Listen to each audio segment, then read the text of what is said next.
I'm Davia Chambers and this is Let's Talk Tobago. Today we're coming to you from breezy Palms Villa right in the heart of the southwestern Bonacore development. As usual, we've been scouring the island to get the best bits of all the major stories just for you. So it's a great location for us to share with you what we've uncovered. All you've got to do is come on in, grab a snack and pull up a chair. We'll do the rest, starting with this week's headlines. Tobago's young talent show off their art skills in a recent competition. We'll tell you who took home the big prizes. THA official recently took a trip to Jamaica and it may have big benefits for the housing sector in Tobago. And later, the island's entrepreneurs get innovative in the Business Development Unit's Creative Tank competition. We have all these stories and more when Let's Talk Tobago returns. Stay with us.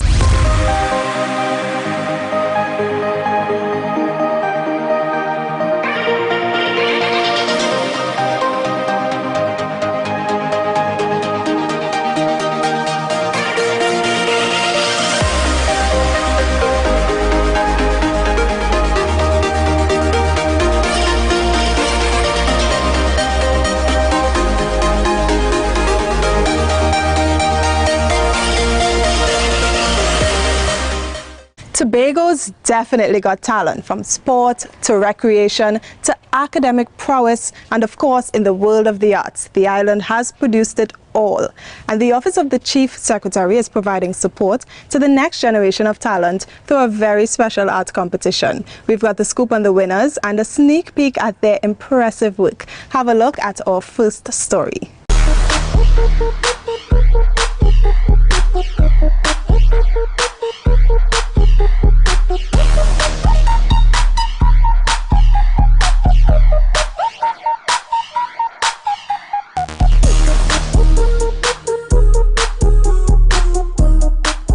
It is my first time entering the competition. When I found out about the competition, I like that they thought the theme was about Tobago, the 6 years, and I wanted to showcase traditions and the culture that I liked and the aspect that I liked about Tobago. So I wanted to just kind of put all those things on a piece of, on the paper, on the canvas, and kind of showcase that.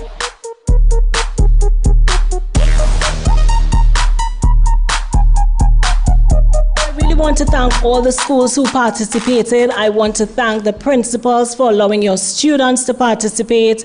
I want to especially thank the art teachers because of course we depend on you to drive them, to encourage them, to push them, and you, the students, our esteemed artists, our upcoming budding professional artists. We want to thank you for your enthusiasm. While there can be only one winner, I want each student to know that your work and your expression is priceless. There's the MasterCard tagline that says, it's priceless, right? So your expression is your expression. And indeed, it is one of a kind, it is unique. Keep the dream alive, don't let it die. It's something deep inside, keeps inspiring you to try. Don't stop and never give up. Don't ever give up on you.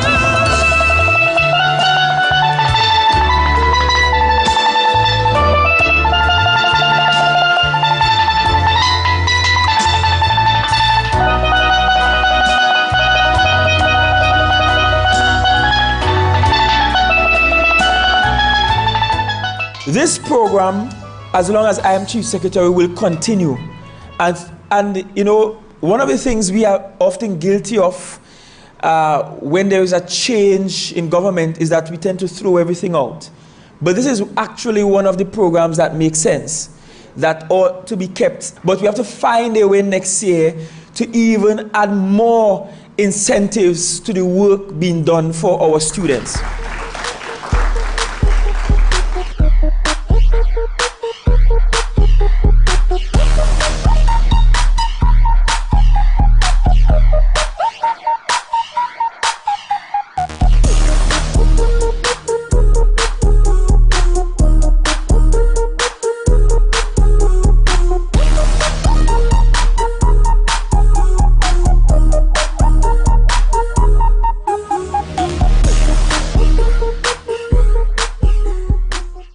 Blue flags are flying high on two more of Tobago's tour boats. Want to know who they are? Well, here's a hint. They both hail from the seaside village of Buku.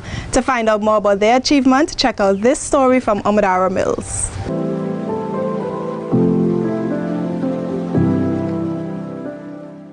Blue Flag and Green Key are international environmental awards that are presented to businesses that have met rigorous standards in the areas of safety, responsible tourism, education, training, conservation, and corporate social responsibility, just to name a few.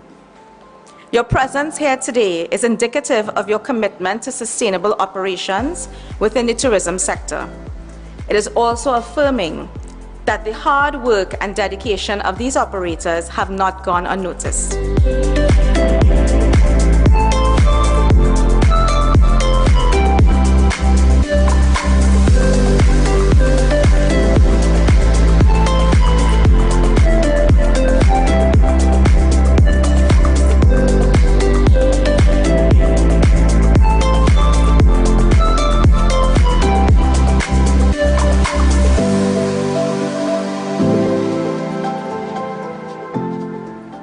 All of the awardees here today provide a practical demonstration on ways to reduce environmental impacts and increase income by adopting environmental management systems into their operations. One of the things that I think we could differentiate ourselves from the rest of the Caribbean is this, that if we have more and more persons coming on board with certifications such as Blue Flag and Green Key, then Tobago is sending a signal not just nationally, not just regionally, but internationally, that we are serious about our tourism offerings. We are serious about getting it right. We are serious about ensuring that the persons who visit this island can get the highest quality of service, the highest quality of experience, because attaining these standards is not easy. In terms of branding, customers, they expect a certain standard, a certain service, you know, a certain ethic.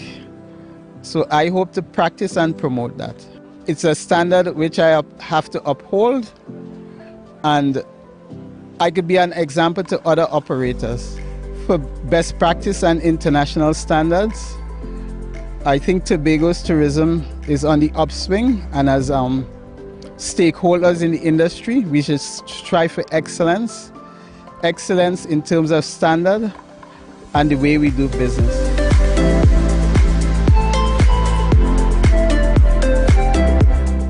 Tobago is on a mission to provide affordable housing for its residents who need it most. Representatives from the Division of Settlements, Public Utilities and Rural Development visited Caribbean neighbor Jamaica to see what lessons could be applied right here in Tobago. We have more details in this story. Listen up.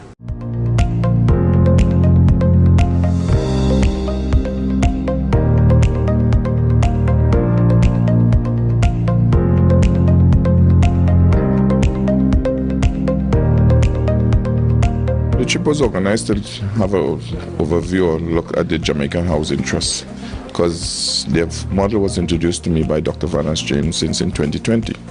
So we took the opportunity to go and see what their housing trust is like, how it was comprised, and see what we could tweak in our model, in developing our model here to deliver homes to the most vulnerable, most important, and to the housing needs that we have, because you know, we have a database of 6,000 to 8,000 persons for houses in Tobago.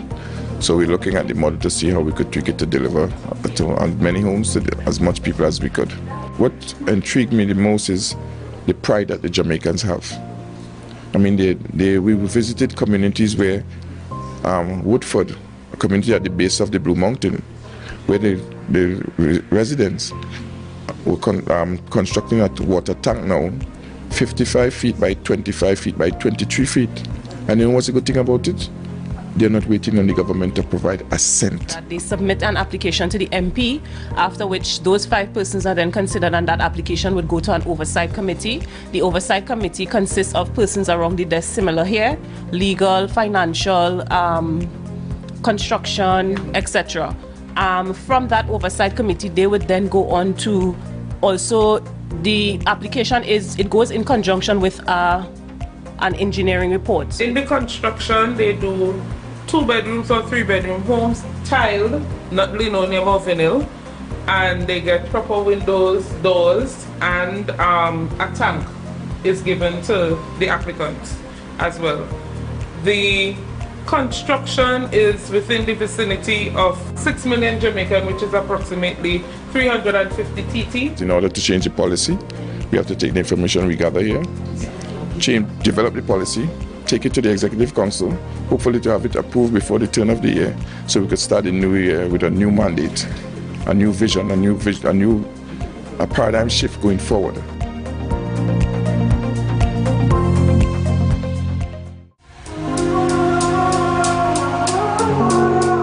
Breezy Palms is a well-maintained property at the popular Bonacore development in the southwest of the island. It's got 3 bedrooms, 2 on the second level with ensuite bathrooms, and sleeps up to 6 guests. The ground floor has an open plan kitchen and a dining area, and all the other amenities and security you'll need to relax in comfort. Or if you're keen to get out and about, Breezy Palms is just a few minutes away from the island's nightlife, conveniences, and of course, A&R Robinson International Airports. Welcome back. Tobago entrepreneurs found their way under the spotlight at the 2nd edition of the Business Development Unit's Tobago Creative Tank.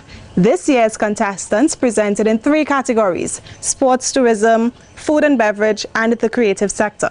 The finals took place at Shore Park Complex, and you'll find out the big winners in this story from Ryan McCool.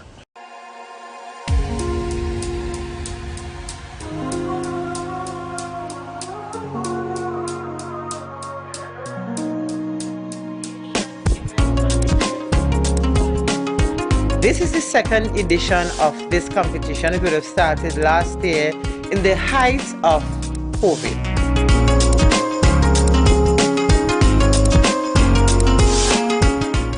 And as the Business Development Unit, we needed to re-engineer and to still meet our clients. And therefore we came up with what was called the Virtual Think Tank, where we challenge our entrepreneurs to be innovative and come up with creative ways to meet your client even in the midst of COVID.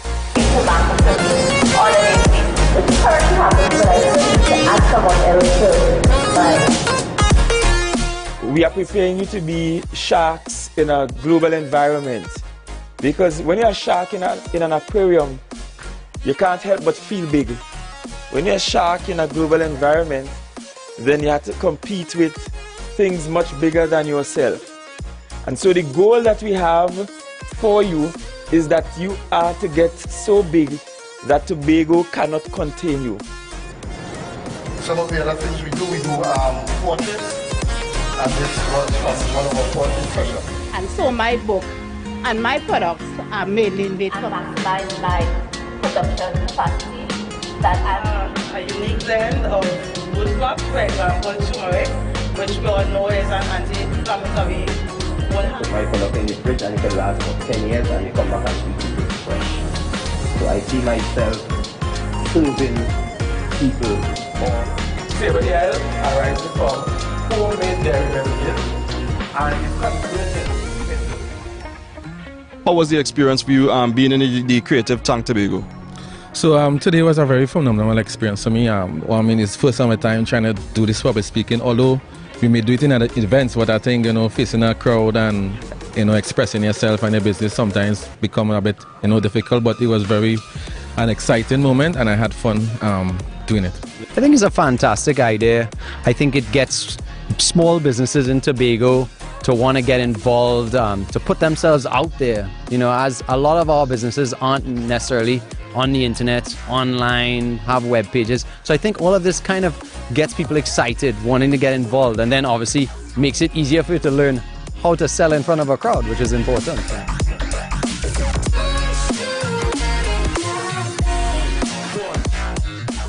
And there you have it. We've come to the end of another edition of the Business Development Unit Creative Tank Tobago. We saw a lot of wonderful Tobago-based businesses on showcase today, and it's all about supporting quality. Even though they're locally produced, they are of international standard.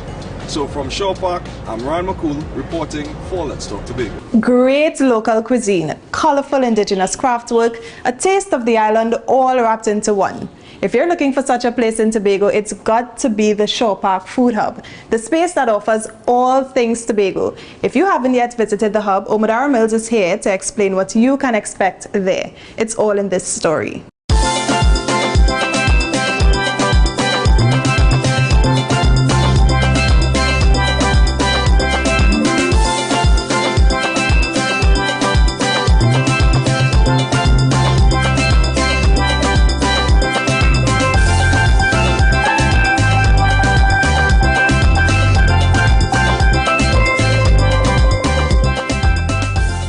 The Shore Park Food Hub is one of the offerings under the Tobago Agribusiness Development Company, TADCO.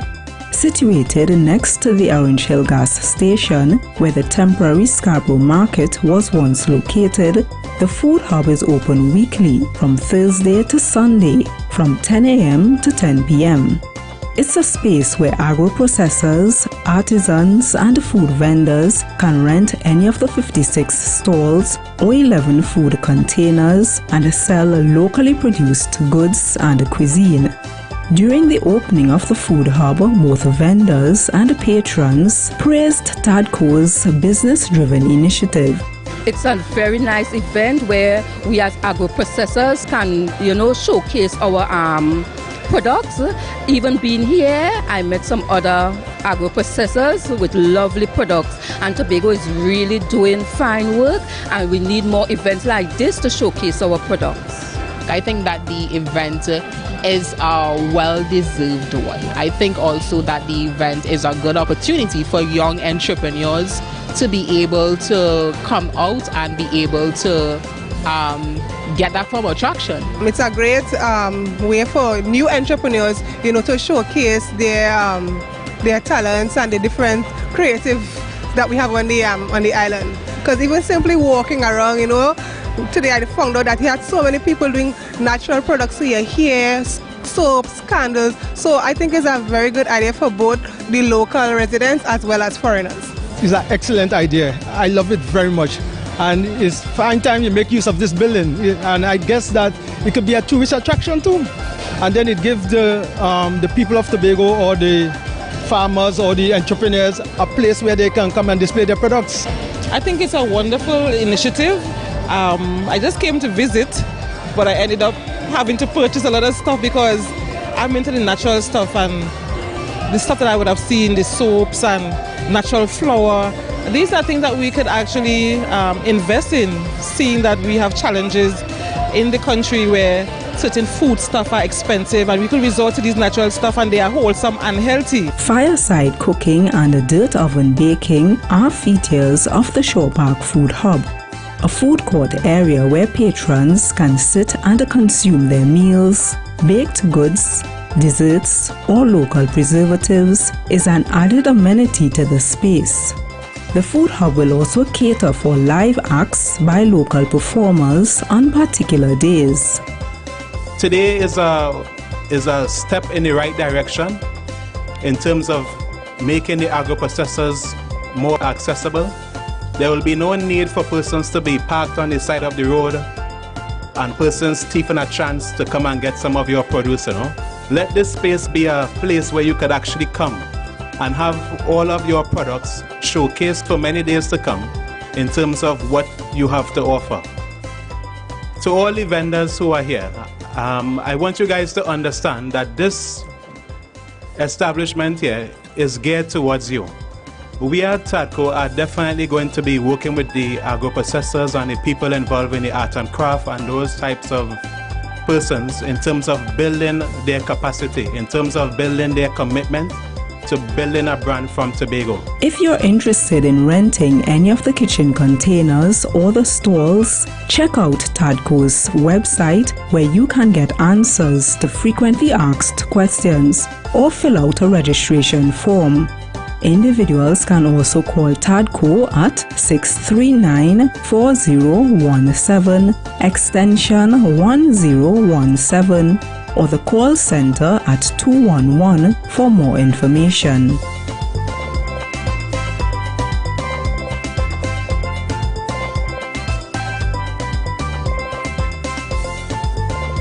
The Vocational Skills Training Program is a major avenue for boosting the growth of Tobago's entrepreneurship sector.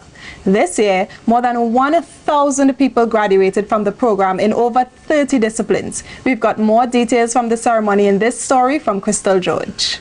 Another 1,000 Tobagonians can boast about learning a new marketable skill. They graduated from the Vocational Skills Training Program, an initiative of the Division of Community Development, Youth Development and Sport. For over 7 months, they learned mixology, handicraft, electrical installation, photography, and many other skills. Community Development Secretary Terence Baines saluted participants for their engagement in the classes, as well as their time and dedication to completing the program. Tobago can now boast of adding a new chapter to an ongoing legacy of empowerment through learning. Now that you have grasped this opportunity, you must recognize that you have taken a bold, confident step in forging a solid future. As we acknowledge this simple but salient truth, I wish to also reflect on the words of renowned blues musician Mr. B.B. King. The beautiful thing about learning is that no one can take it away from you. The annual program goes beyond having a hobby or finding activities in your spare time. It's an investment in the future and entrepreneurship sector. Our intent, aside from those who want to pursue for their own leisure and hobbies and so on, is to see Tobagonians move from just a hobby to a lucrative business where they can employ persons, contribute to the whole economic purse of Tobago and by extension Trinidad and Tobago. So in other words, we want to encourage a whole spirit of entrepreneurship. Without the hard-working, patient tutors, the program would not have been possible. Out of vocational skills, we have a lot of tutors who started as students and are now tutors. And we are in vocational skills, we are looking to push students into entrepreneurship. Coming out from after COVID, because we had the class online first, and it was challenging to do all cutting, nailing, putting frames together online until we were given the green light to have it face to face. The participants too were overjoyed to have been accepted into the program. This for me was one of the best experiences that I've ever had with Miss Helena Boucher. She was one of the most straightforward. She broke down everything for us, step by step by step. I learned how to do my own little extension cord and how to build up my little circuit with lights and my switches. The ceremony was held at Shaw Park Complex. The participants and tutors came together to proudly display the works that came courtesy of their newfound skills. I'm Megan Wallace for Let's Talk Tobago. So we've got to take another break, but do not go away. Let's Talk Tobago will be right back. Stay with us. Oh, Tobago, Tobago, son of the soil. My name is Duvon Stewart, and you're watching Let's Talk Tobago.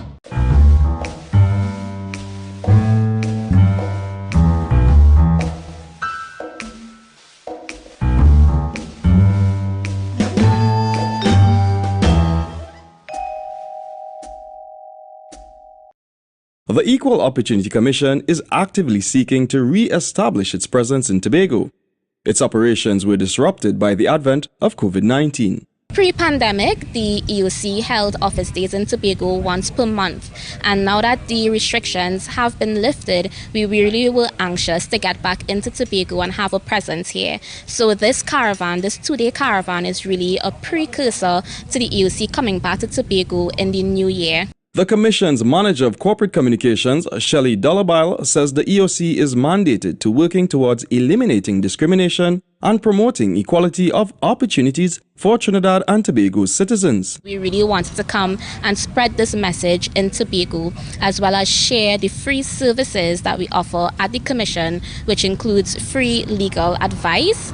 Organizations can also request inclusivity sessions from us, and we also make appearances on webinars free of charge. The EOC also receives, investigates, and mediates matters of discrimination. Persons who have been discriminated against, they can come to the commission and lodge a complaint, and we will investigate it, and then our trained conciliator will bring all parties around the table and try to resolve the matter. The EOC caravan allowed members of the public to be guided by capable on-site communications officers who were very happy to interact with patrons. For more on the Equal Opportunity Commission and its services, check out the EOC's official website at www.equalopportunity.gov.tt. I'm Ryan McCool for Let's Talk Tobago. We may not be able to walk a mile in the shoes of the differently abled, but what we can do is to walk alongside them by being inclusive and by getting educated about their challenges and how we can really support their needs. That's what the annual Down Syndrome Awareness Month Buddy Walk was all about. We bring you the highlights right now.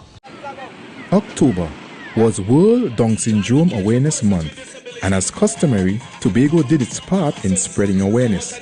The island celebrated the occasion with its annual Buddy Walk. This year, the island celebrated its 10th year with the theme, We Speak So Our Children Could Be Heard. The initiative was hosted by the Down Syndrome Family Network. It highlighted the importance of supporting people with special needs. The day was filled with dance, music, and color. It's not just a mindset change, but we also need legislation to help people understand that mindset. Otherwise, we as parents, our children, and other adults living with disabilities will just have to wait and accept the charity and the concessions offered by the people who care. And those who don't care will not be made to care. Events like the walk help to push Down syndrome awareness into the forefront of the national agenda. It invites the public to walk a mile along with someone with Down syndrome, or for organizations to advocate for persons with disabilities. The most important aspect of awareness is the goal of inclusiveness, ensuring children living with Down syndrome or disabilities in general aren't excluded from typical childhood activities. As parents and as a society, what we need to do is give them every single opportunity. We as parents have to be constantly advocating, constantly talking to everyone, constantly speaking to the teachers, asking for their help with working with our kids, letting them know that having our children in an inclusive educational setting will not only mean more work for them. It would mean a more understanding community where people who attend school with someone with a disability could understand, hey, this person isn't what they thought they were. Having a support system is paramount. The Education Division is pledging its support to persons with disabilities. The Division of Education is committed to providing that support, whether it's through our special schools or partnering with our various stakeholders out there that provide education to our children. And we are looking at inclusive education. Don't exclude them. I'm Marlon Gottsliben for Let's Talk Tobago. So we've come to the end of yet another edition of Let's Talk Tobago, and as always, we thank you so much for watching. Remember, you can email us with your comments or queries about the program. Be sure to visit our website, like our Office of the Chief Secretary Facebook page, follow us on Instagram as well as Twitter, and you can also subscribe to our YouTube channel. To find out more about Breezy Palms, call 639-9600 or email villasoftobago@gmail.com. From our house to yours, I am Davia Chambers, along with the Department of Information, Office of the Chief Secretary, Tobago House of Assembly, wishing you a safe and fantastic week. As we go, we leave you with a montage from the Chief Secretary's Tobago Secondary Schools Art Competition.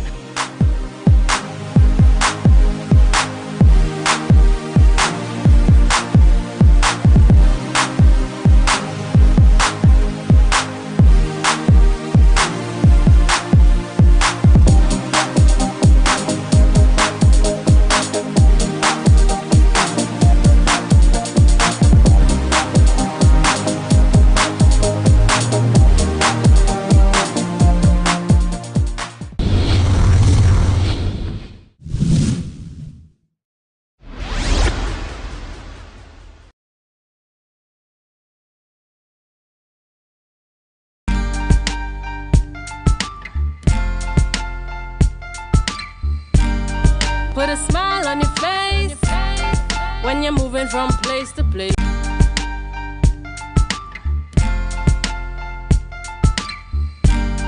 Put a smile on your face when you're moving from place to place. Good morning, good morning, morning, good morning, morning.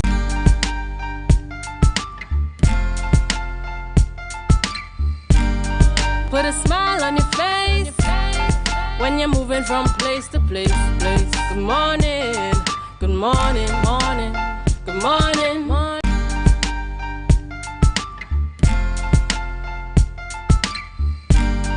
Put a smile on your face when you're moving from place to place. Good morning, good morning, morning, good morning, morning.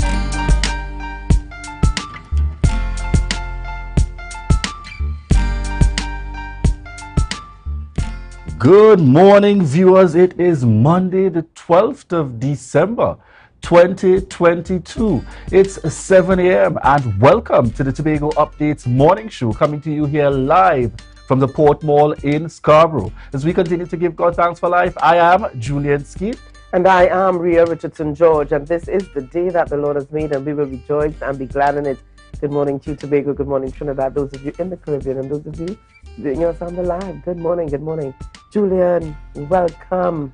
Yes, Rhea, good morning, good morning. How are you doing? I am tired. It's been quite a busy weekend. Any things you can share, Rhea? No, not at this time. I mean, Rhea, a full weekend lineup indeed. Yesterday, over the course of the weekend, a number of activities taking place here within the Tobago space. We saw what was definitely the continuation of a number of children's party, Christmas parties, etc. Taking place. Very interesting at that. I think we see several in terms of the area representatives and so on, hosting their children's party. Again, part of giving back and important. And we're happy to see those kinds of things continue, in terms of really giving back. And as much as we are coming out of the pandemic and the challenges in terms of financial times, I must say, just for the sake and the love of our children and young people, I look forward to the growth in those kinds of initiatives and activities, giving more children an opportunity. Because what we've found is, because of the circumstances of some families, what they actually enjoy is probably the main gift or item. That's what they will have for the Christmas itself, because some are not necessarily able to afford the follow-up items. And that is very, very correct. I wish this type of giving and this type of love could continue all year round, almost as though you just, we wait until it's the season to be giving as much as we do give. Be that as it may, let's capitalize on it and enjoy the season. At the end of the day, it is about people. It is about people. It's not just about things, but it's more about people.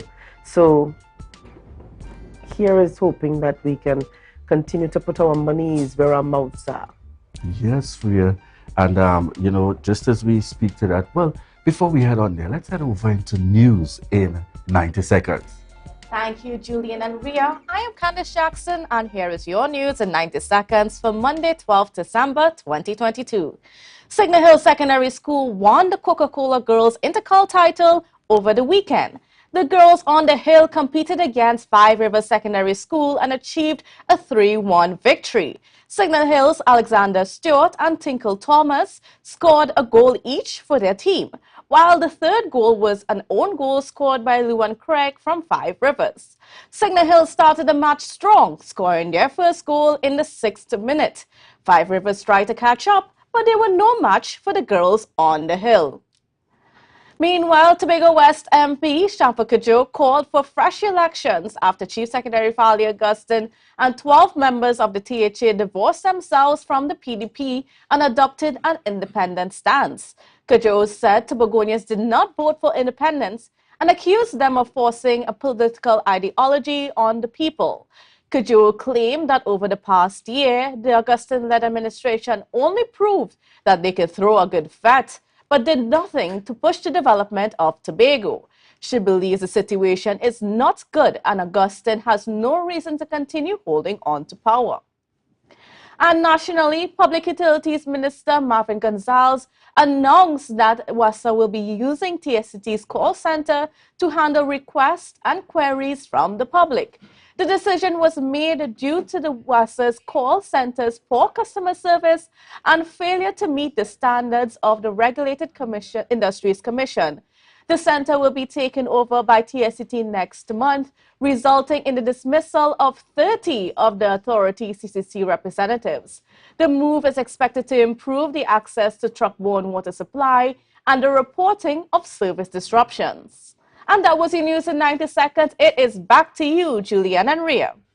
Well, thank you there, Candice. Thank you very much there, Candice. And Ria, we see where there continues to be some weighing in on the situation here with regards to the Tobago House of Assembly and more specifically changes in the Progressive Democratic Patriots. And we continue to see persons holding different views and perspectives, hearing from Minister Shamfa Kaju this time around. And the message doesn't sound unusual, because to me it just depends on where you sit in terms of your perspective on this matter.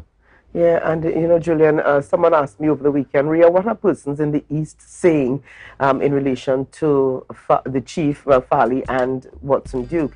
They're not happy on the ground. The persons are not happy. In fact, persons seem to be upset with both entities, because there have been several calls by the persons on the ground, several calls. Come, let's fix this. Let's sit together. Let's reason. Let's deal with this issue. But it doesn't seem to be happening. It's almost as though both entities seem to be holding their own corners, and there's no resolve in sight at this point. Things have really gotten away from them. It's out of the box, it's out of their hands, and it's gone in a totally different direction. But persons on the ground are really disenchanted, really not happy with what they're seeing, because as you know, these two young men are their home, their roots are in the East. Okay, and as a result of that, there are a lot of persons who feel as though we all always one family, and we need to do this. We have to put you there. This is not what we voted for. That's what they're saying on the ground. Yep, very, very interesting times ahead to see how things pan out in terms of the party. But I want to make it very clear, the first priority as far as I am concerned is Tobago. Once you ensure that there aren't disruptions in terms of what is required for the overall governance and progressive movement, no pun intended, progressive movement of the island. That's first and foremost, and you all deal with your party business within that context and in terms of working out those details so that the island is not ultimately affected. And this reminds me very similar of when we would have had recently as well with the former administration, the fallout with the whole making changes, the 6-6, etc. Particularly for those elements that had to do with party business, with the resignation of a chief, changes and so on. Folks, it's important. Ensure that you do not get to a point where it is matters of your political party begin to affect the operations and governance of the island. I urge and stress that distinction be made wheresoever these challenges may occur, because challenges within the context of a political party is nothing new at all. But ultimately, while you work out those details, while you find the way forward, ensure that governance of Tobago, governance, even on a broader level when there are national challenges, that the focus remains the people and delivering to Tobago. Because I'm going to hold Chief Secretary Farley Augustine to his commitment, and he has indicated without a shadow of a doubt that he will always put Tobago first. No matter the circumstances, that he would put Tobago first, and this is one of those instances and situations that we look to see how things unfold. All right, so we're heading into some birthday celebrations this morning. Birthday lineup, and after a weekend, it's going to be a long list of birthdays this morning. All right. And we get started this morning with Chantel Dillon. And this birthday shout out is coming from Anton, Amaya, Candice, and the entire Tobago Updates family, wishing you a happy birthday. we also have on screen this morning with us Erica Sebro. And we are saying happy birthday to you, Erica Sebro, from Signal Hill, Tobago. And she celebrated on Sunday. And this greeting is coming from Ayana Brassi. On screen, the lady sitting in the sea, Miss Campbell, some would know her as Giovanni Campbell, my very good friend out there, celebrating her birthday this weekend. Want to wish you a happy, happy birthday and God's continued blessings, Giovanni. On screen, this is Mrs. Elizabeth Jerry Phillips, and you certainly got to know her for her work and involvement in the education sector, as well as within the Buku Village Council for a number of years. So wishing you a happy birthday. She also celebrated over the weekend, Elizabeth Jerry Phillips. And we've got Trisha Rochford celebrating her birthday. Trisha, love going out to you. Happy birthday. And this is like a little sister to me. Trisha Rochford, coming out of Scarborough secondary years. Want to wish you a happy, happy birthday, Trisha. And then we've got Renee Christopher celebrating her birthday. Love going out to you, Renee. Trust that you have a great one. Happy, happy birthday. Happy birthday, Renee. And the man on screen, Ronnie Stanley. My good friend out there. Yes, wishing you a happy, happy birthday, Ronnie Stanley, and God's continued blessings. And this is birthday greetings going out to Darian Phillips. And this is coming from your cousin Luke Trim, our very own youth host, and Auntie Luan James, wishing you a happy birthday. Darian Phillips would have celebrated over the weekend. And who is this beauty on screen? None other than my sister, my dear sister, the one and only Avian Parks. All right, and we want to wish you a happy, happy birthday, Avian. I know that the celebrations are in full swing. I'll leave it right there for now. All right, I trust that you continue to enjoy the birthday, Avian Parks. Dunstan Leslie. Dunstan, love going out to you this morning from all of us here at Tobago Updates and from my family to you. All right, we have on screen Felicia Edwards. And wishing you a happy, happy birthday, Felicia Edwards. And that's my sister friend, Auntie Ria Paria, teacher at Signal Hill Secondary, celebrating her birthday. Auntie Ria, love going out to you this morning from all of us here at Tobago Updates, from my family to you. And Auntie Hilda Bruce, also celebrating her birthday. Hilda Bruce, love going out to you this year. Trust that you have a great one. Nikisha Lavender Service, celebrating her birthday, a daughter of the soil, living abroad. But happy birthday going out to you, Nikki. Love going out to you from the Tobago Updates family, from all of us here, from the Wesleyan Holiness family. And this lovely is Anicia Sobers Bocage, a daughter of the soil, living abroad, wife of Pastor Dion Bocage, celebrating her birthday. Anicia, love going out to you. Trust that you have a great one. And we've got Brenda Kerr Adams celebrating her birthday. All right, so love going out to you this morning. Wherever you are, we trust, Brenda, that you're having a really great one. And love from all of us here at Tobago Updates. All right, that's our birthday lineup this morning. And I got some quick photos in orange. I got a little snapshot of part of my weekend, thanks to Tobago Updates. And we'll see that later on. We'll see the evidence of that a little later on. Some images in orange there. So while I wait for them to come up on screen, I want to send commendations out. A number of institutions have been hosting children parties as well. And over this weekend, we had a couple of also the credit unions. And this is the team here from Mount Pleasant Credit Union. And this is the team of volunteers, which is the collective. I don't know if you noticed Mr. Louis Charles in the mix there, jumping on screen. President Dr. Carlton. Dr. Carlton guy. But this was the team here, Mount Pleasant Credit Union, staff, committees, and the volunteers, the young people you're seeing in the mix, some of whom are members of Mount Pleasant Credit Union, members of the Interact Club of Southwest Tobago, that would have volunteered this time around for the children's Christmas party being hosted. And this is a proud daddy walking in their rear. Do you notice that, daddy? I noticed the daddy. I'm hoping they can pull the video. All right. And I this was one of the exciting, interesting enough, children are usually happy for Santa Claus. Right. Rear, there was a dual level of excitement, and I'm hoping they can pull that video very quickly. A dual level of excitement for Santa Claus and for the horses, healing with horses that took place at the Boko Integrated Facility. Just approximately about 350 children or so participating in this year. So Santa Claus came in and then was followed by all the horses and so on, and the children had a grand time. You see Santa in the mix across there. That's right. Yeah, beautiful, beautiful. This indeed is what has me tired this morning, Rhea. I would imagine. But certainly a beautiful time was had over the course of the weekend. And I want to say kudos and commendations going out to the entire team, the hardworking team there at Mount Pleasant Credit Union. And by extension, all those other children parties that are running over the course into the week, going straight into the Christmas celebration. I dare say, children, enjoy each and every one and collect as many gifts as you can. All right. And Rhea, at this point, we're heading straight into our first interview this morning. And we have got on with us, connecting with us, Dr. Hamid Ghani.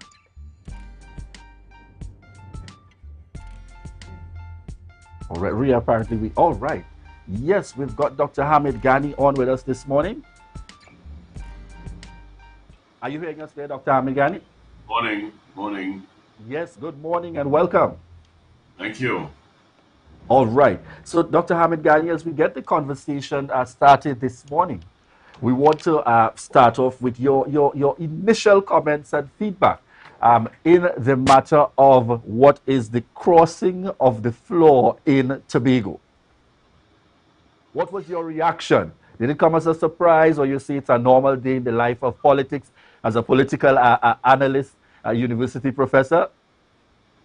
Well, it did not come as a surprise. I think that this has been festering for some time, since around September or so. And, you know, the leader was taking pot shots in public at his colleagues.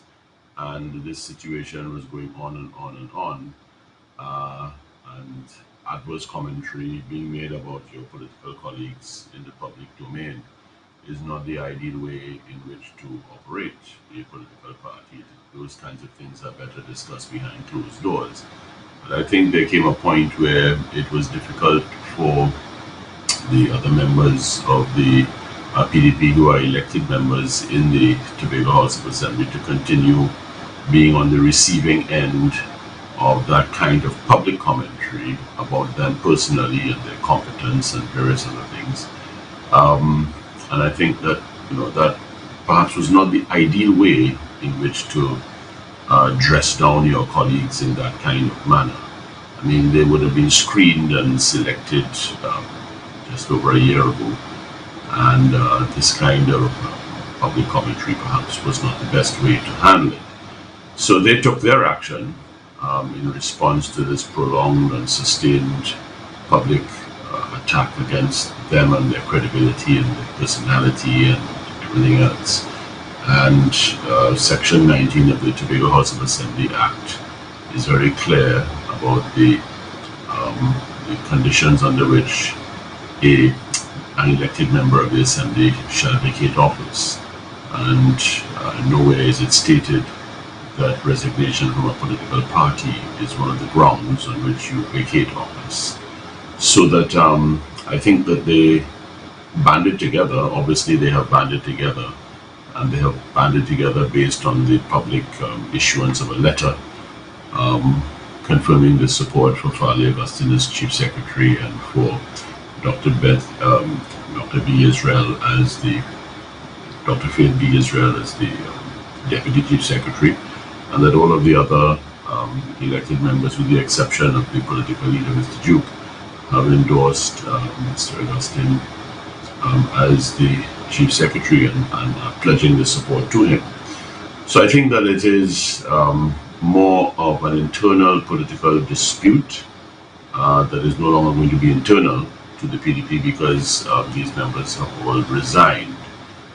Prior to that, of course, there was the expulsion of 3 deputy political leaders. We don't know the circumstances or the grounds for the expulsion, and I don't know if anything internal was ever convened to discuss with them the reasons for their expulsion from their deputy political leadership positions.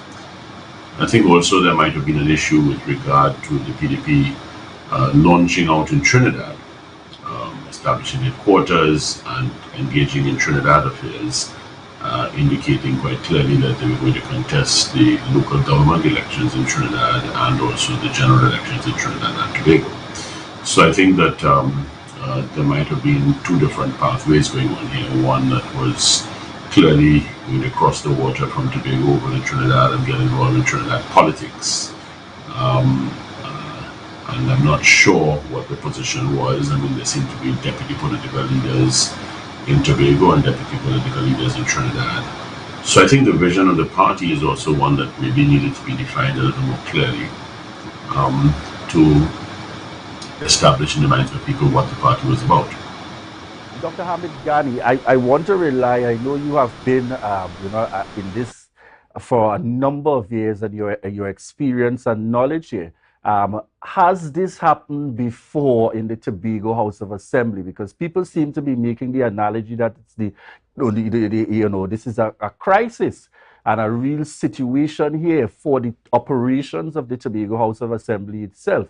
But my question to you, can you recall any happenings like this before in the context of the Assembly, which therefore allows you to be able to say with confidence that the Tobago House of Assembly Act does not speak to any challenges in relation to crossing the floor and the need for automatic resignation from the House? Well, the first thing is Section 19 governs the tenure of office, the way in which a member can vacate office. So we start from there, which is the Act itself. And the grounds on which you demit office as an elected assemblyman is if you die, if you submit a written resignation to the presiding officer, if you are absent without leave continuously for more than 90 days or 3 consecutive ordinary meetings of the assembly, and if you cease to possess any of the qualifications that are required to be a member. So that you start from there. There's no reference to party, and that is the first thing. With regard to the other part of your question, yes, there was in the 1996-2000 term of office of the Tobago House of Assembly, there was Richard Alfred and Beverly Ramsey Moore had resigned from the NAR, declared themselves independents, and they had joined with Deborah Moore Miggins, who had been elected as an independent in the 1996 THA election in Bethel, Patience Hill, I think. Beverly Ramsey Moore was in Black Rock Wim, and I think Richard Alfred was Plymouth Golden Lane at the time. They resigned, they became independents, they joined Deborah Moore Miggins, and then I think out of that threesome was born the People's Empowerment Party, the PEP, so that you had that situation emerging, so that Tobago has seen this before. This is not anything that is new. So I think from that point of view, the 1996-2000 term of office is instructive.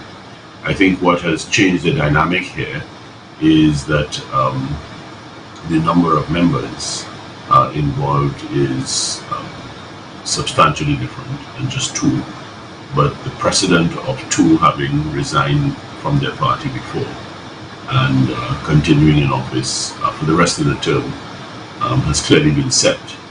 I know a number of persons have made the argument about using the standing orders of the Tobago House of Assembly, that where something is not provided for, that you have recourse to the standing orders of the House of Representatives of Trinidad and Tobago. Well, you know, in January of 2021, that was precisely the argument that was made, to try and have an election of a presiding officer. And that was refused, and that 6-6 tie was never broken by using the method in the House of Representatives in Trinidad and Tobago. And with the firm arguments being made for that, and the rejection of that proposal, I think that it's a little awkward now to come and try to argue that when there is no statutory provision for this kind of, for the vacating of office, for changing your party. And you know, when I look at the debate in the Parliament in 1996 in Hansard, I noticed that A.N.R. Robinson, who was Minister Extraordinaire at the time, made it very clear that he did not want to have a replica of any Westminster model being set up in Tobago. And there was, and the Hansard reveals debate between himself and the leader of the opposition, Patrick Manning, who was, you know, questioning why did you want the Westminster model in Tobago? And Mr. Robinson was very clear. He says Tobago is a small island, you know, the community is closely knit. And you know, the Westminster model requires division. That you have a division between a prime minister and a leader of the opposition. And they wanted to replicate that between a chief secretary and a minority leader. But they were attempting to get compromise and consensus with the PNM at the time, who were in opposition. And they accepted the minority leader proposal. And in that context, the minority leader provision came into the Act. So you see that, you know, you have Section 8 that makes provision for certain things, and there's a Section 8, capital A. That was the insertion for the minority leader's election. And I think that from that point of view, there is, you know, the revelation that some kind of compromise was underway in terms of how the Act was set up to permit Tobago to have its own unique type of arrangements that did not have to mirror the Westminster style of government, and that something else was being devised for Tobago. It has worked all along all these years, and like every other political system, you will get challenges as you go along, and this is the latest challenge. What I would also like to get your perspective on, Dr. Hamid Gani, and you know, you're bringing forward some of the details here to bring clarity to persons looking on. Just the assertion you made there, where people are trying to tie it into, you know, the Constitution of Trinidad and Tobago. And I want you to just give us a little quick snapshot, of course, the distinct difference with the Parliament in the context of the crossing the floor amendment that was introduced, if my information is correct, just around 1978 or so. The difference with that and the Tobago House of Assembly Act. Yes, well, in 1978, the constitution of the country was amended, but there's a backstory to that, and how that came about was in 1976, in the PNM at the time for the general election, Dr. Williams had demanded that all PNM candidates in 1976 should submit to him a signed and undated letter of resignation as an MP should they be elected. And Carl Hudson Phillips refused to sign such a letter, and therefore he was not put up as a candidate. However, the PNM manifesto, at page 4 of the 1976 PNM manifesto, what was inserted was that they intended to, the PNM had pledged to have the Constitution amended to insert some kind of crossing the floor mechanism to penalize any member of Parliament for changing their political allegiance. So that was 1976 in the manifesto. In 1978, you had on the 31st of March 1978, Hector McLean resigned from the Williams cabinet, and he disavowed any letter that he had signed before about any resignation. And that created a situation in which the government had to move expeditiously to have some kind of amendment to the Constitution, because there was a clear and present danger between McLean resigning, and then there were 5 MPs on the PNM side whom Dr. Williams did not support to be candidates, but their constituency executives supported them, and he decided to allow them to go ahead. So you had Carlton Gomes, Brensley Barrow, Shah Mohammed, Victor Campbell, Lionel Robinson. They were all you know, backbenchers, had no ministerial portfolio. They were all disaffected. Williams did not support them. And if you had added Hector McLean to that, that would have made 6. I mean, any motion of no confidence could have presented a difficulty for him. So that there was this sudden desire to change the Constitution. The pledge had already been made in the manifesto. And what you had was that Basdeo Pandey and Rafiq Shah had their difficulties in the ULF, the United Labour Front. And Shah also on the same 31st of March 1978 also resigned on the same day as leader of the opposition because one of the members had gone back to Pandey, who had defected, so that Pandey was now reappointed as leader of the opposition. And Williams invited Pandey to have a discussion with him about this amendment. The two of them had common ground because they had defectors in the ranks. And they passed this piece of legislation. But 25 years after that, the Commonwealth heads of government at their meeting in Abuja, in Nigeria, agreed on the Latimer House principles, the Commonwealth Latimer House principles. And those principles are very, very clear that you should not penalize members of parliament and elected members for changing their political allegiance because you undermine the issue of the independence of elected members. And that is a very important declaration that the Commonwealth and Trinidad and Tobago was at the meeting and also endorsed all of this. And the Commonwealth Latimer House principles are very, very clearly laid out for the performance of governance and the handling of governance issues. So changing your political allegiance is not regarded as one of those threats to democracy in the circumstances. But I think we contrast that against the local history of what we have here.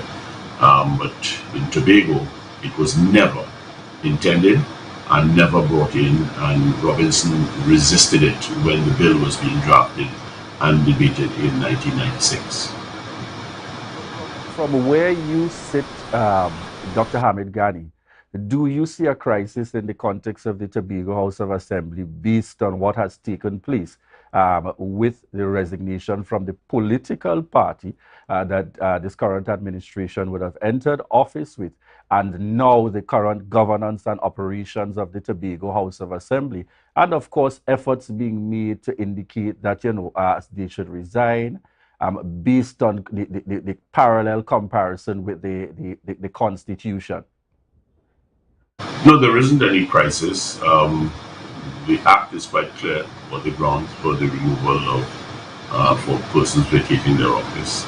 The political party is not the dominant factor in the running of the Assembly. Nowhere in the Act will you find reference to a political party. The manner in which the Chief Secretary is chosen is by the votes of members of the Assembly who have been elected. Likewise, the Deputy Chief Secretary. Those are the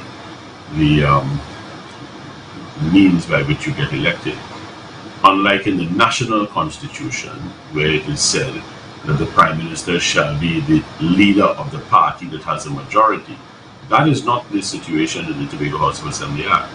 And it was, the intention was to deviate from the national constitution and to set up something that would have been uniquely Tobagonian, so that it is the elected members of the Assembly. And you know, the debate is instructive. The debate that took place to frame this act back in 1996 is instructive, because there was a joint select committee and there was a report and there were changes that were made at the final stages, and the Tobago House of Assembly Act came in, so that you don't have this business of the party being dominant, and nowhere is the party to be found in the legislation, so that you do not rely on a party and the party caucus and the dictates of a party to run the assembly. This is a different operation, and therefore we need to be careful in how far we want to stretch this to be able to put forward the concept of the party. The Tobago House of Assembly has had many challenges over the years. In January of 2021, the inability of the Assembly to elect a presiding officer was a major challenge. It led to the National Parliament having to change the Tobago House of Assembly Act to be able to permit an election to be held, and they changed the number of seats to go with an uneven number.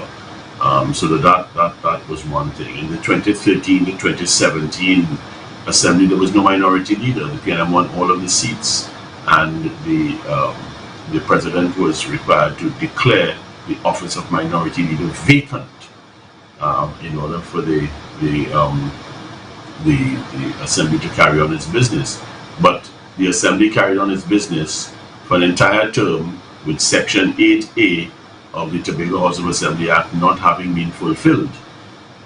So that you know, you will get all of these challenges arising. So 2013, 2017, you had the no minority leader. January 2021, the inability to elect a presiding officer. And if we go back further to 1996-2000, Richard Alfred and Beverly Ramsey Moore resigned as members of the NAR and declared themselves as independents. So that road has been walked already. So I think that there is no crisis. I think that, you know, you may find people who may want to have some kind of election or to have another bite of the cherry and so on. Yes, I understand that. The desire for elections is always going to be there. And for those who will want elections, an opportunity that may arise, it's a natural political phenomenon, but I think that it's not supported by the provisions of the act that actually governs the Tobago House of Assembly. Dr. Hamid Ghani, before we wrap this morning's interview, and I know you mentioned the scenario with January in terms of that 2021 period with trying to elect a presiding officer and the intervention of the government. Do you see any need here for the intervention of the Parliament? No, there is no need for the Parliament to intervene in anything, because the business of the Assembly continues. I mean, all of the secretaries have remained in office. The chief secretary is in office.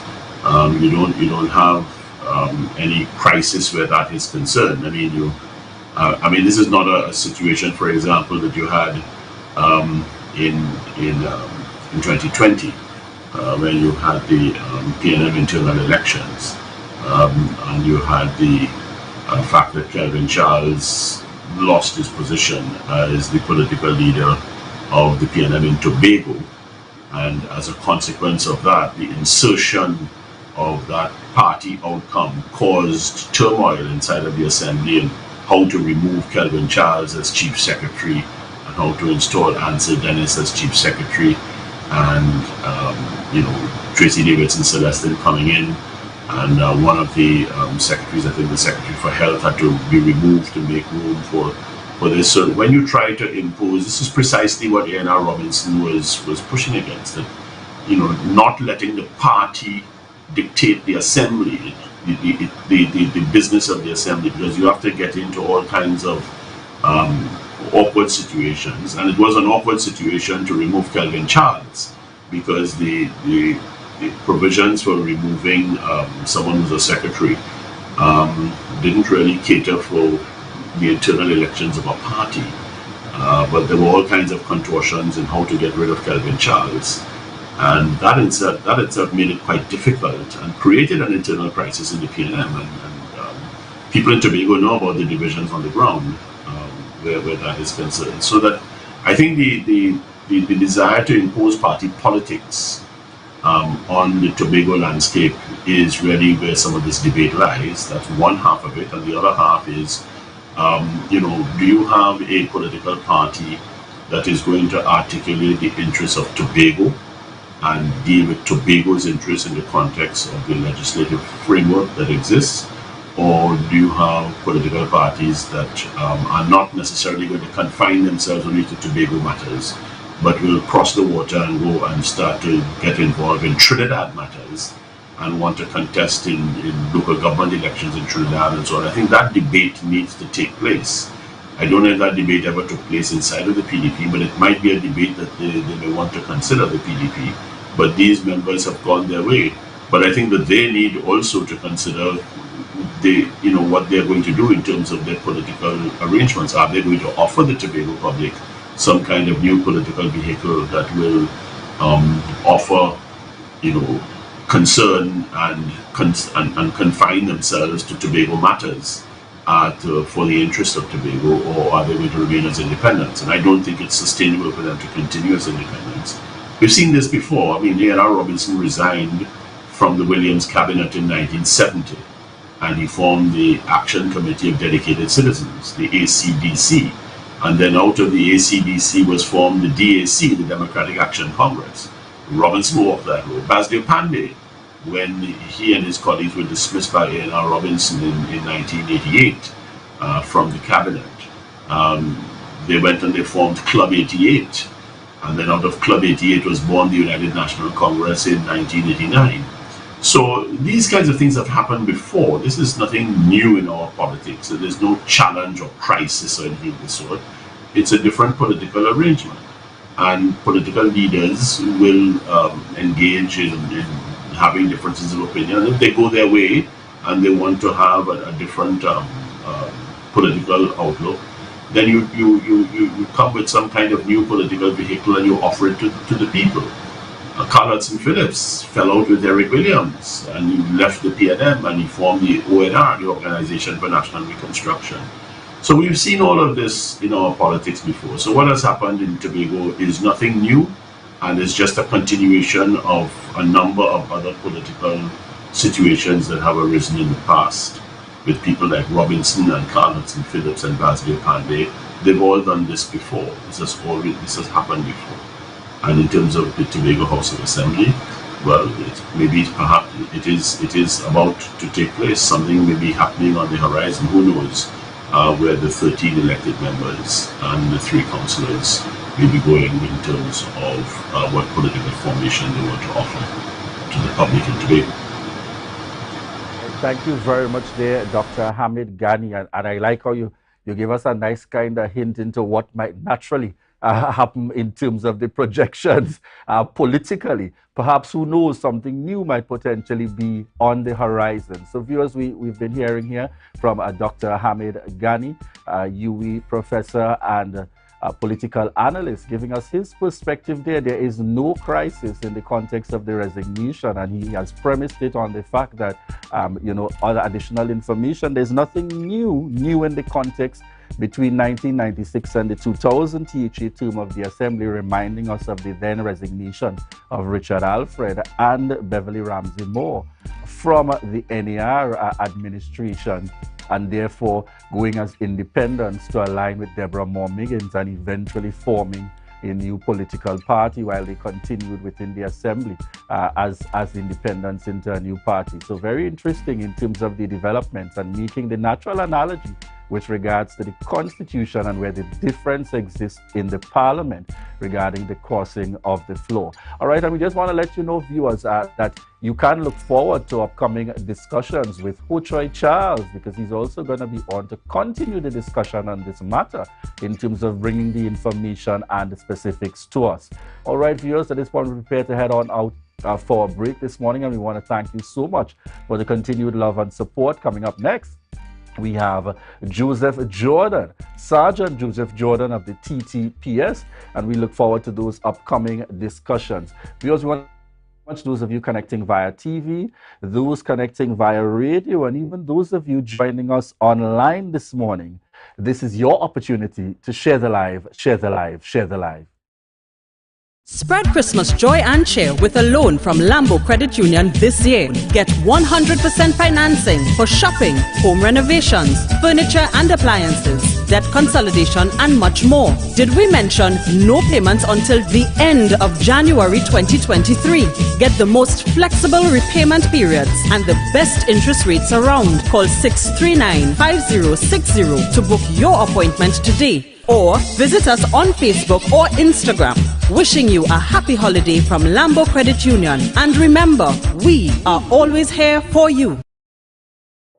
Was a while before Christmas, and all through the land, people was putting away house with very little money in hand.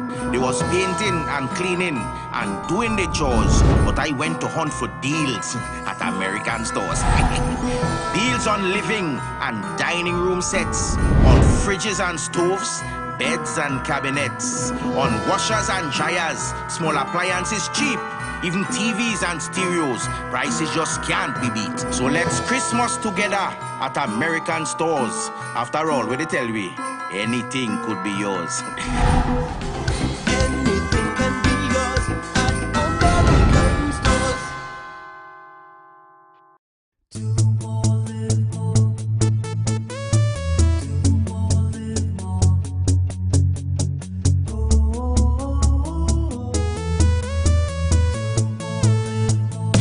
is how it's gonna go.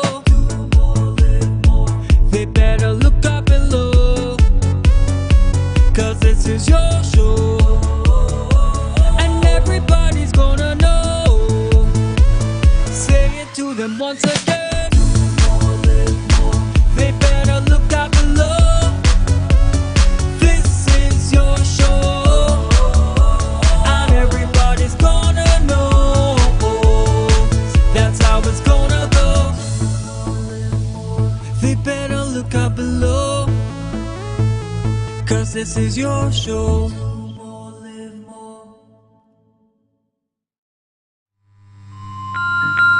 Welcome. It's Christmas time at L'Image Parfait Day Spa. And we invite you to indulge in a range of gift vouchers, gift packages, body pampering services, and more. We can even host your next spa party. With 2 branches conveniently located in Trinidad and Tobago, we look forward to making your experience beautifully unforgettable. Call us today or visit our website, elparfait.com. Feliz Navidad. Bienvenido a L'Image Parfait Day Spa. MI4 Security Services Company is the most advanced security service in Tobago. Ask about our cash and transit service. It's safe, risk-free, reliable, and timely. We provide safe banking delivery for all business types and sizes with highly trained staff, 24/7 monitoring, coordinated emergency response, and a well-maintained fleet of armored vehicles. Contact us at 660-7723 or visit our website at www.mi4securitytt.com to sign up today.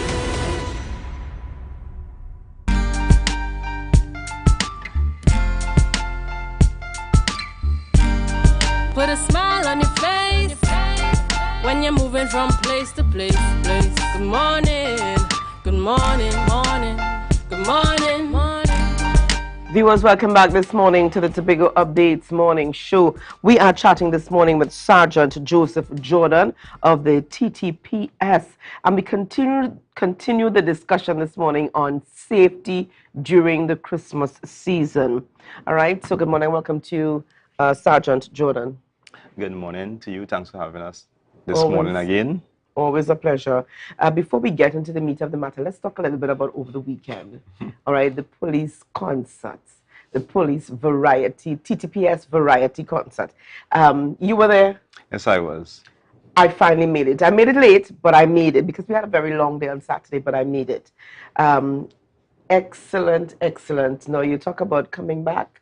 That was it. It was a beautiful evening. All right, thank you very much. No, I was working, so I didn't actually see the performances, but the feedback from the audience and the public, they were pleasantly pleased and satisfied with the performances. So thank you all very much. Thanks to the public for coming out and supporting the Christmas concert, and we look forward to seeing you all again in the future. Definitely. I'm hoping that maybe next season we can have you all in just a little bit earlier, because there was still a lot of persons on the ground who indicated that they did not know about the police concert returning. Yes, we had that challenge, and it was a little unfortunate, but we still had a good turnout, excellent turnout actually. Yeah. So for the next year, pleasing God, that we would have a better show.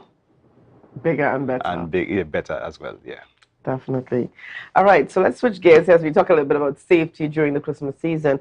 Now, one viewer of the program indicated that last evening they were traversing the Job Street area. This is Belgarden, East Tobago, and they were traversing the Job Street. What was noticed was that one of the no parking police signs was placed in the middle of Job Street. The driver of the vehicle had to veer left to avoid colliding with this sign.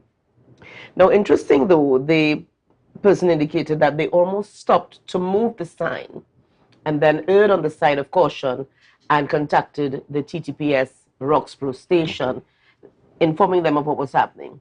Let's talk a little bit about some of the implications of this sign being placed where it was. What are some of the possibilities here? All right, and something like that can be troubling, concern.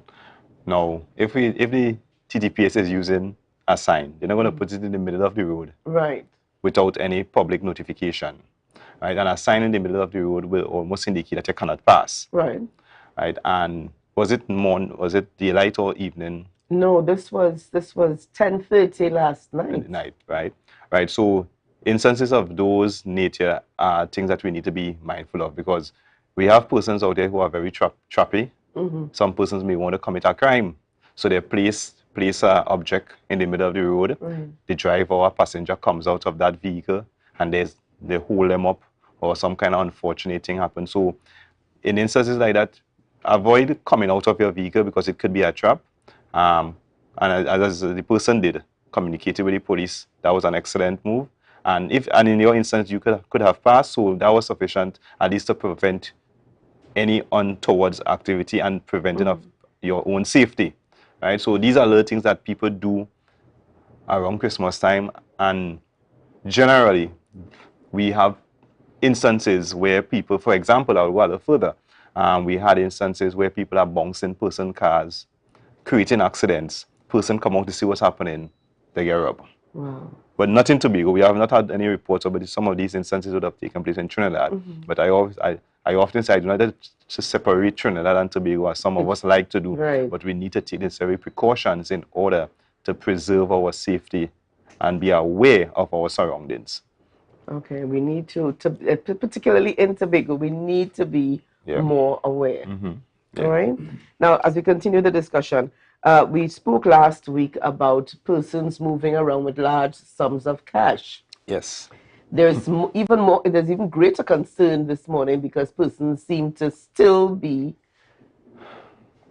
moving around with large sums of cash. Yeah, actually, it is a problem that we continue to see. Over the year, generally, we would have reports where persons are going to purchase vehicles. Right. Right. We have heard stories in Tobago where persons from Tobago go down to Trinidad. We have instances where persons were murdered. Yes. And we have instances where persons would have been robbed. Now, we need to be mindful of these sort of behavior. And it is advisable that if you are going to Trinidad, or you are moving with large sums of cash to purchase items, for example, vehicles, something that may be a little costly, you can do a manager's check. If the transaction has to be a cash one, you could probably do it by a police station or a public place where there is some level of safety and security. And you have to be aware as to the persons who you are interacting with, so that somebody, you're not going to interact with a bandit. No, you're not like everybody else walk around with a sign up as a bandit. That's right. But we need to take the necessary precautions. Ask persons their name. Let us show some form of ID. Take a photograph of them. Have a little dialogue with them to find out where you're from, how you're going. We in Tobago, we just chit-chat. We could chit-chat and find out, hey, something might be wrong with this person. Yes, just from chit-chatting. Yeah. So those are some of the things that you can do to prevent these untoward activities. So I'm strongly advising that persons do not walk around with large sums of cash, to go and do no transaction or do any transaction. Try and use the means and ways that are available. We have the bank. As I said, we can use the police station if you need to actually do it in a cash transaction. You can do transfers. Online transfers. We have technology. Let us use it and save ourselves. All right. And while we indicate here that it has not been happening here in Tobago, it's happening in Trinidad. And of course, you said you're not going to separate Tobago, so it's Trinidad and Tobago. So not only business owners, but there are other persons, civilians, who are doing their business, but need to be cautious. Yeah, and it applies, as you already said, it applies to individuals as well as business person. All right, let me talk about the business people. You don't want to be doing one form of movement of your cash, for example. Right. You want to mix it up. You cannot establish routines, because people would take note of these routines. And yes, you might have security going with your cash. However, during that routine activity, something can happen. So it's advisable that you create strategies, create some versatility in what you do, in order to bring about some level of safety for your customers, yourself, and even the security personnel who are transporting the cash from your sales on a completion of the day. All right. So that means if you're accustomed to going to the bank 2 o'clock every day, change it up. Monday to Friday, 2 o'clock. Because that people would look at those kind of movements, and it's easy for them now to commit a robbery or a crime. And also the TTPS is available if persons need to move move safely with large amounts of cash. Certainly, if you have the large sums of money to move with, you can call the police station and ask for escort along with your might be a security, and this is a free. This is not at a charge to you, because safety is our priority, and we want to ensure that all our citizens are afforded the best safety mechanism that there are in preserving life and property. All right, I was at a function last evening and we were talking about some of the advice given over the last couple of weeks with regards to the stripping down of the curtains prior to Christmas Day, which has become a tradition, a Tobago tradition leading up to Christmas. But the communities need to be mindful that we've got to change some of these traditions because of what they afford, what they allow bandits, criminals sitting or passing by, observing, your home. And it's a very salient point, because we often know a few days before Christmas, in particular Christmas Day, many of us have no curtains up. Sometimes a neighbor passing, you can see everything in your house. What you want them to see and what you don't always want them to see. Right? So in instances like that, let us try and avoid having your home exposed, especially if you are living in a flat house where somebody could just pass and look in. As much as possible, even if you have to strip down, at least what I'm aware of, we take a little sheet and hang it up until you're ready to put up those curtains. Even that can work. Right? So you have to find means and ways.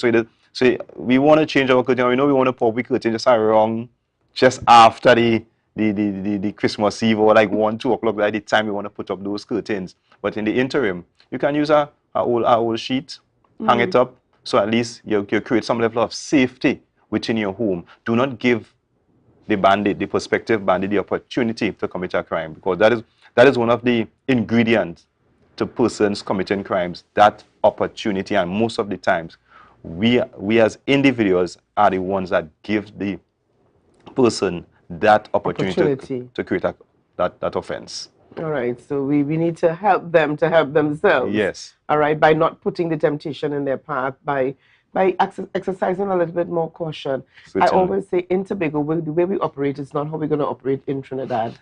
We're more vigilant in Trinidad. And that is so ironic, because we are in Scarborough, our bag hanging all over the place. Unzipped, we walking up and down the place. Opened. But that said person go to Trinidad. Will not do that. They wouldn't do that. So once again, we don't want to give any opportunity. And another thing, when you're shopping, especially you ladies, you cannot have all your hands occupied with handbags. Because what happens in that instance is that both of your hands are occupied or holding stuff. And if there's any chance for you to even ward off anybody, you don't have the opportunity. So we have to start to shop smarter, be wiser. One large shopping bag.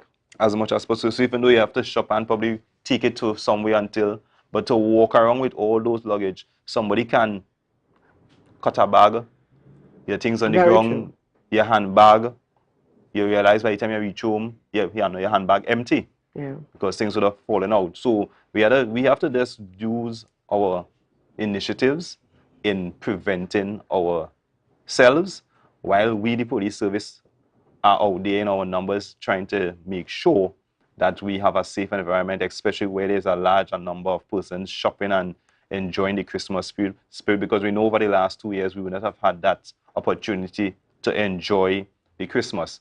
But this year, a lot more people are coming out, and we have to do our part by making you all safe. All right, I want to thank you again. We see the TTPS presence, and I have to commend you all here. We've been seeing an extra amount of police officers in and around Scarborough. Yeah, we would have stepped up that, because Scarborough, I mean, is our main town, and there are a lot more persons in the Scarborough area at this time as a result of the season. So therefore, it is necessary that we step up our game and ensure that persons have the necessary safety mechanism out there. So we are doing our part, and we are also encouraging members of the public to do their part. So hand in hand, we can have a safer Trinidad and Tobago. And thank you so much, Sergeant Joseph Jordan, for being on the program with us. And we continue the discussion next week, and even as we lead up closer to Christmas time, for persons to be aware of their surroundings. At the end of the day, safety should be your #1 priority. It certainly is for the Trinidad and Tobago Police Service. Thank you again for being with us this morning. Thank you for having us. Have a wonderful day. Thank you so much. Viewers, lots more coming up on the program. Just after, we will be chatting with Alan Morrison, no stranger to Tobago. He's going to be chatting with us this morning on Elevate Performance TT. Let's hear what he has to say on that. So share the live, share the live, share the live.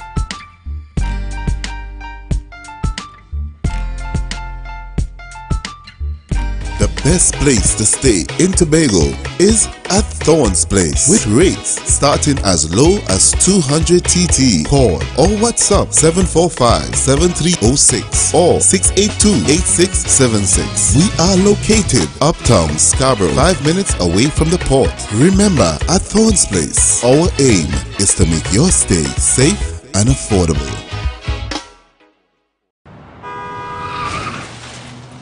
Everybody only worrying. Never ever worry. Don't mind how things looking hard. I tell them never ever worry. If your nice car get damaged bad, I tell them never ever worry. What I'm saying is true. So just consider Tatil is always right here for you. I tell them never ever worry. Don't mind if life make you sad. I tell them never ever worry. If your house get flooded out real bad, I tell them never ever worry. What I'm saying is true. So just consider Tatil is always right here for you. I tell them never ever worry. If sickness catch you off guard, I tell them never ever worry. If times fall on you real hard, I tell them never ever worry. What I'm saying is true. So just consider Tatil will always be here for you. Never worry about a thing. Tatil, where people are people. You know what I mean. Level up for Christmas. Level up for Christmas. Level up for Christmas with Amplia. Level up for Christmas. Level up for Christmas. Level up for Christmas with Amplia.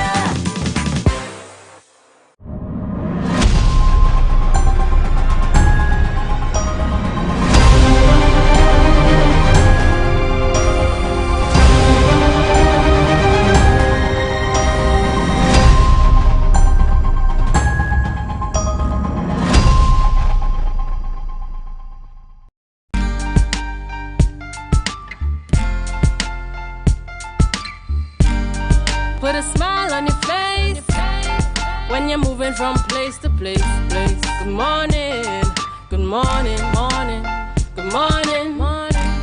Good morning, viewers, and welcome back to the Tobago Updates morning show, coming to you here live from the Port Mall in Scarborough. And viewers, at this point, just before we head on in to our next segment here this morning on the Tobago Updates morning show, we wanted to pause for a moment to really say thank you. Thank you from Tobago Updates. With your help, your support, and your love, we are now 19,000 strong with our followers and counting in just a little over 1 year of connecting with you online via radio and via TV. So we want to say thank you so much for the 19,000 followers strong and counting in just over 1 year here with you as the Tobago Updates morning show. All right, and viewers, at this point, we're heading on into our conversation with Alan Morrison, Director of Elevate Performance TT. And this morning we're speaking to introducing Elevate Performance TT. Morning to you, Alan. Good morning, Julian. Good morning, Tobago. And I'm thinking of so many other titles that I can attach to Alan Morrison. How are you doing this morning? I'm doing pretty okay this morning. All right. I want you to, tell us a little bit as someone in the athletics field and so on, working with the development of our young persons. How has that been going progressively before we even dive in to elevate performance? That has been going pretty well. We're actually getting ready for the start of the track and field season 2023, which begins on the 14th of January, and a couple of meets thereafter leading up into the character trial. So far, preparation has been pretty good. All right. So this morning we're here to discuss Elevate Performance TT. What is Elevate Performance TT? So Elevated Performance TT is what we would call a sport performance and fitness gym. Now, this came about as a result of not having adequate opportunities to facilitate the strength training programs for athletes, because we would have heard before about the gym at the office of the Prime Minister not being available, only available to elite athletes. So that would have spawned another conversation, which was had many times before, many years ago, as to what determines an elite athlete. But before they can even get to become an elite athlete, how do we develop them so that they can be able to access the facilities of elite athletes? So at some point in time, these persons, while they're developing, need to be exposed to these things. So at this point in time, we have decided to introduce this so that it's a concentrated sports performance area. And I'm specifically using the word sports performance because it's more than a gym. It involves rehabilitation, it involves flexibility, coordination, agility. It involves even persons coming and giving you nutritional advice. And we also have a resident physiotherapist, registered physiotherapist in Mr. Nathaniel Allen, and he has volunteered to be a part of this program to help the development of sport and athletes in Tobago. Based on what you're referring to, we're seeing some of the images in screen. This seems to be a well-coordinated effort in terms of persons coming together to make this happen, because you say it's not just a gym. No, it's not. But specifically in terms of looking at sport performance and fitness. Tell us a little bit about the work of this team in terms of putting together an initiative like this. So right now, as it stands, we're still currently trying to assemble a couple elements of the team. We have interest from a nutritionist, well, at least two, and we are going to try to get involved in having some psychologists on board, because as a member of the national team, we normally have the sports psychologists with the athletes when they're already on the team. But athletes go through challenges that impact their performance even before they get on the national team. And it's the job of having someone there to deal with their psychological development that could really enhance their performance. So the issues that they may be having or the stressors that they have external to their training programs can be dealt with so that they can actually help to improve their performance. Would you say that this has, based on your experience, and being out there nationally, internationally, and so on, you really saw this as a need within the Tobago space in particular? And let's go a little further in terms of being able to push this forward as a private initiative, or is it funded by the government? It is a private initiative. It is necessary, and I say this because after I came back home in 2009 and I was working with the athletes in Zenit and saw the kind of potential they have, it's an idea that was kind of spawned from being in that environment and seeing what they were exposed to, what they knew, and the things that I was exposed to and the things that I had when I was in college in the States. So it was long in coming. It's just that owing to the pandemic and owing to a couple other factors, it just fast-tracked the execution.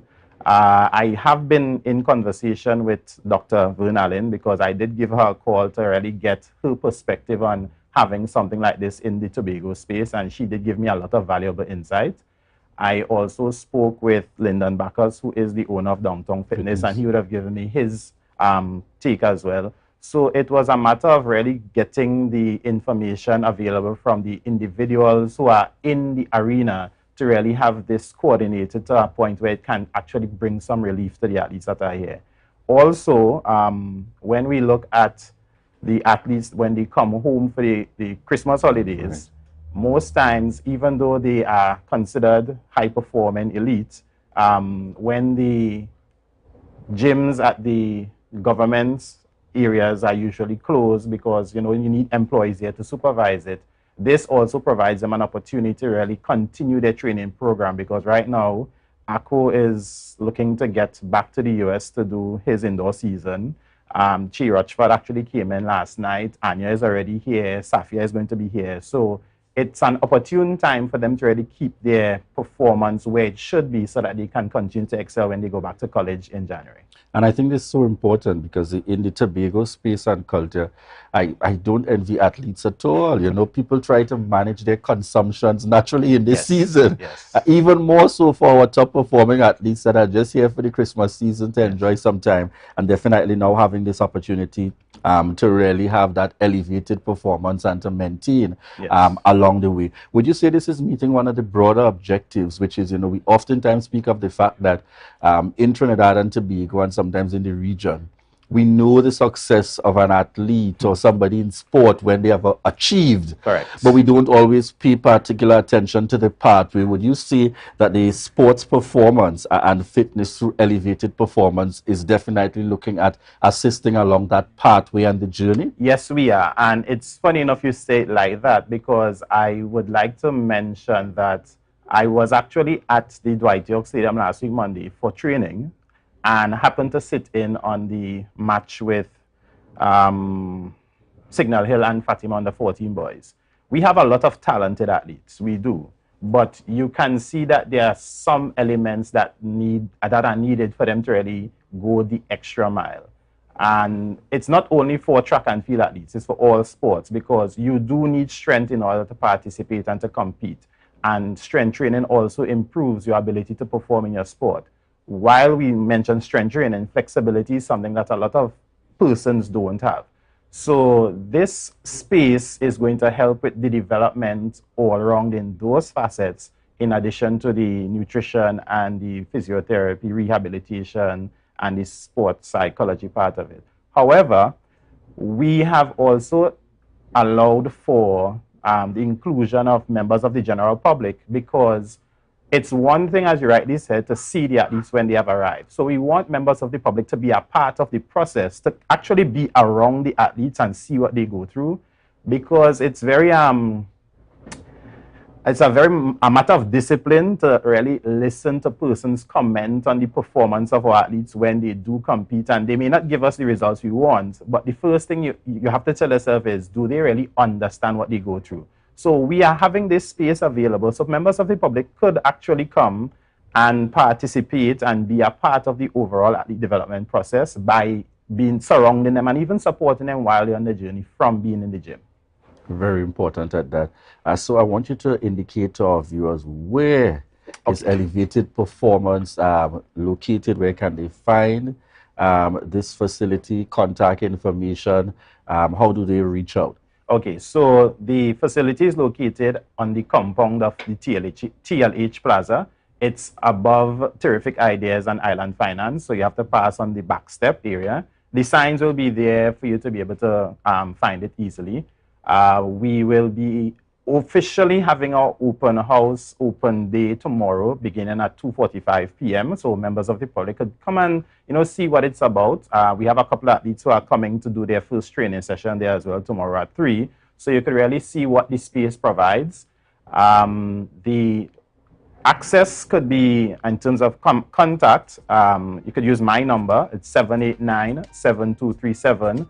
Or you can visit our website, which is elevatedperformanceTT.com.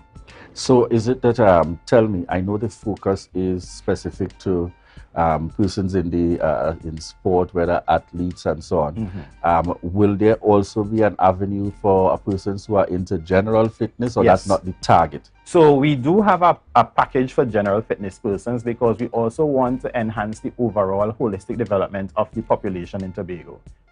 Being a part of the program held by Sport Canada during the COVID period on long-term athlete development, we realized that even though persons are not actual athletes in the competitive sense, they continue to be active as they engage and go along in life. So we want to kind of expose persons to that concept as well, to understand that it's important for you to be active and to be able to exercise. So we have currently 4 packages available. It's the EP Sport, Elevated Performance Sport, EP Advanced Sport, EP Fitness, and EP Youth Fitness. We included the Youth Fitness category because we know a lot of young persons are not as active as they would have been during the COVID period. And there are some skill sets that young people now don't have because they aren't engaging in as much play as they should. So we are hoping that through that program, we can now use that to develop and identify talent, because some persons may not know what they are capable of doing because they haven't been exposed. So it kind of works twofold in terms of helping the overall fitness of the population, as well as providing avenues for access to other sporting disciplines and opportunities. All right, good. So thank you very much there, Alan Morrison. Any other information you'd want to share in closing this morning? We just want to put a plug for the team sports. We can have availability for you, because based on the outlay and the setup, we can accommodate at least 24 to 30 persons at one point in time. So your whole team could be in and out in at least 2 hours or hour and a half, depending. So for those who wish to pass through, we welcome you. Tomorrow we begin our open day at 2:45. For the next 2 weeks, our opening hours will be 3 or 2:30 to 8:30 p.m. And you could always shoot us a message through WhatsApp, Instagram, Facebook, or send us an inquiry on the website, and it's elevatedperformanceTT.com. Excellent. Thank you very much there, Alan Morrison, joining us on set. And Alan, you know you're doing something good when you mention the likes of Vern Allen, Dr. Vern Allen, involved in her area. Lyndon Bacchus as well, also very passionate in terms of fitness. And I also see joining us on the live, fitness guru himself, Donald Vincent, also lending his support. And this always sends a very good signal in the Tobago space, these kinds of combined efforts, because in your various spaces and places, really trying to make that difference. Correct. So all the best indeed with Elevated Performance, folks. Remember to check them out. The opening day is tomorrow from 2:45. From 2:45 p.m. tomorrow. Feel free to connect with them as we continue to lend the support. Telephone contact 789-7237, and it's located at the TLH Plaza, and that's right in Scarborough here, TLH Plaza. So remember to connect with them, and you can also connect with them online at elevatedperformancett.com. All right, viewers, we want to thank you so much for the continued love and support here for the Tobago Updates morning show. Quick shout outs this morning to Joel Surrey. Yes, Donald Vincent on the line with us. Ralph Sandy, QK Melville, Junior Brong, Auntie Dora, my granny Ursula, connecting with us this morning, watching via TV. Mrs. Charles out there, looking on as well via TV. Christelle Thorne, Washington, and to each and every one of you folks, Lisa James, we want to thank you so much for the continued love and support, and to remind you always that we are thankful, because you are the reason that we continue to be number one. So thank you very much for that. Those of you joining us via TV, those connecting and listening in via radio, and also those of you joining us online. And while we wrap up here this morning for the Tobago Updates morning show, we've got on screen coming up on GMT. Good morning, Tobago. And I know he's going to give us a wave there. Mr. Ho Choi Charles, the first Chief Secretary here of Tobago. And we look forward to getting some insights and going into some more details with his perspectives as we head on over to GMT with Candice. Bye-bye for now, folks. See you tomorrow.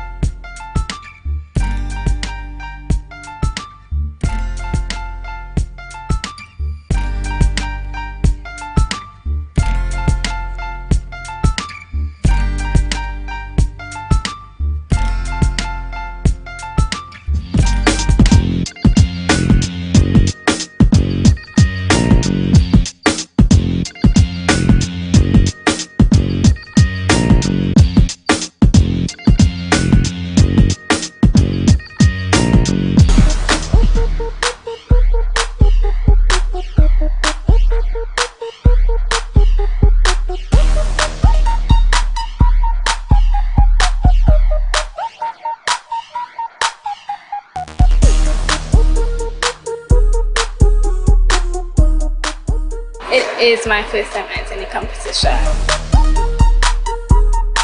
When I found out about the competition, I definitely thought the theme was about Tobago and the 6 years, and I wanted to showcase traditions and the culture that I liked and the aspect that I liked about Tobago. So I want to just kind of put all those things on a piece of, on the paper, on the canvas, and kind of showcase that.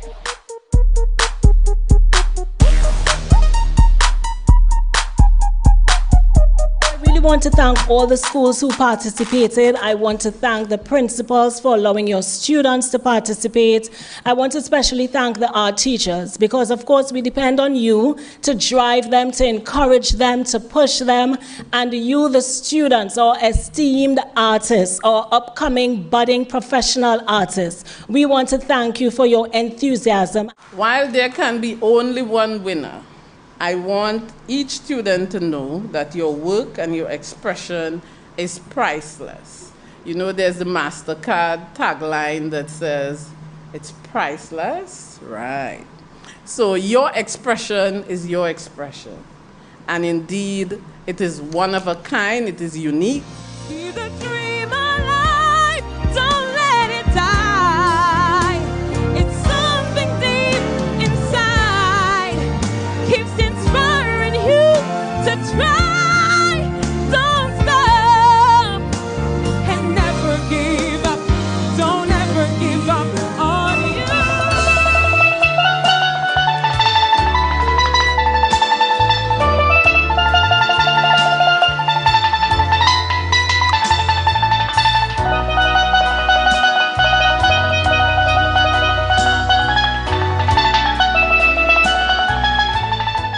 This program, as long as I am Chief Secretary, will continue. And you know, one of the things we are often guilty of when there is a change in government is that we tend to throw everything out. But this is actually one of the programs that makes sense, that ought to be kept. But we have to find a way next year to even add more incentives to the work being done for our students.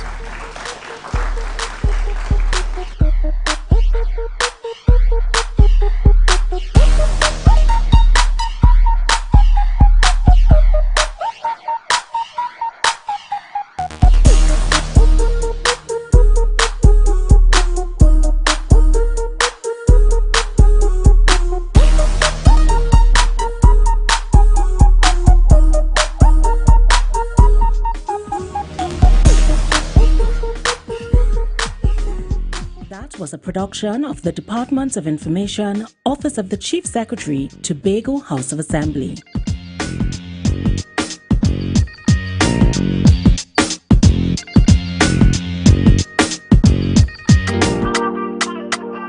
Yeah.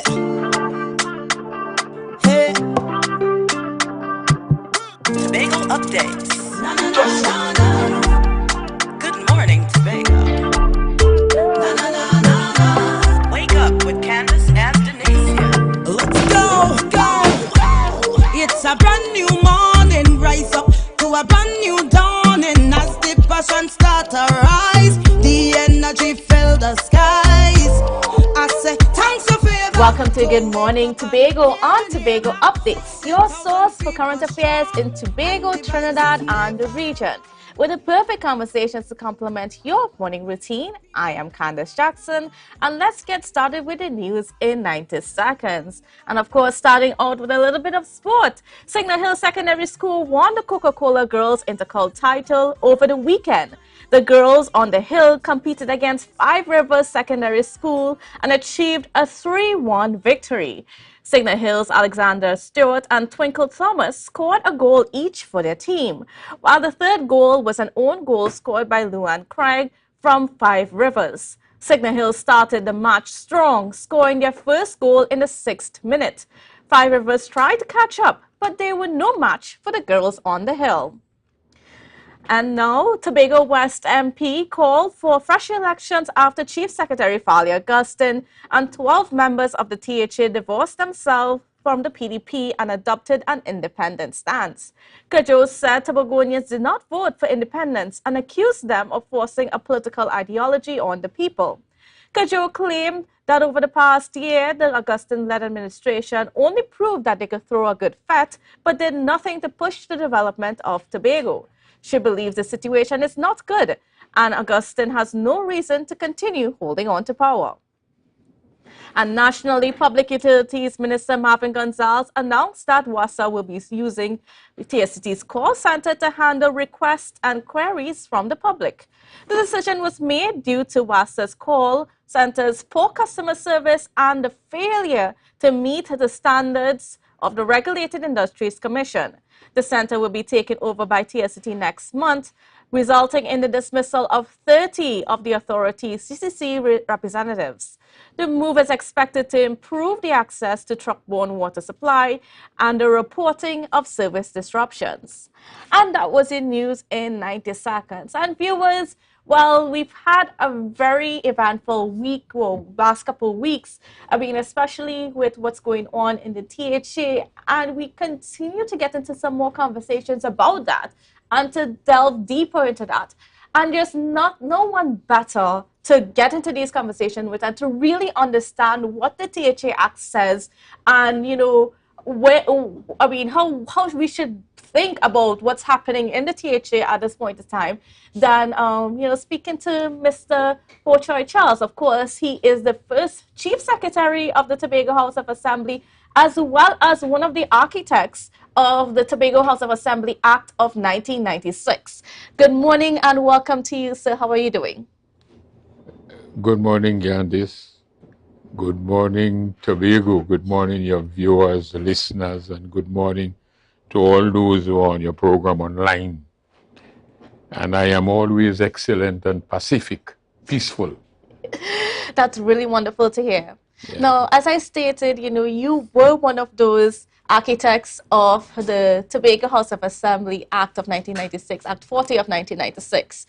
Now, so a lot of people are a little bit confused or they have their own interpretations of the act as to what it means. But of course, we want from you just to get the specifics of, what was the intent of the act, because I think we often miss that point, the intent of what the law says.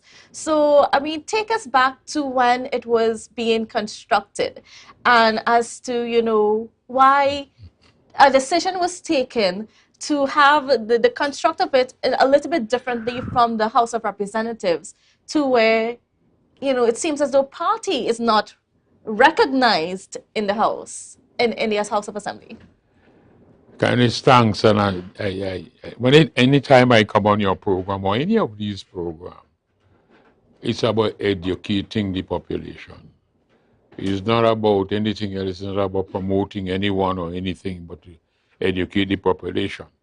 And having said that, before I answer your question, let me just say this. I want to make two quotes.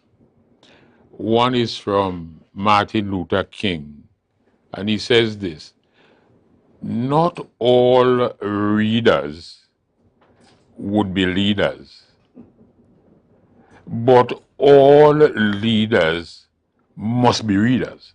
Certainly. The second quote is from Marcus Garvey. And what he says, never forget that intelligence rules the world and ignorance pays the burden, carries the burden. I listened to your news, so let's go back to that. You have to remember that it was the motion in the House of Representatives after Tobago have suffered for a number of years. We can't go back there. That will take us the entire morning.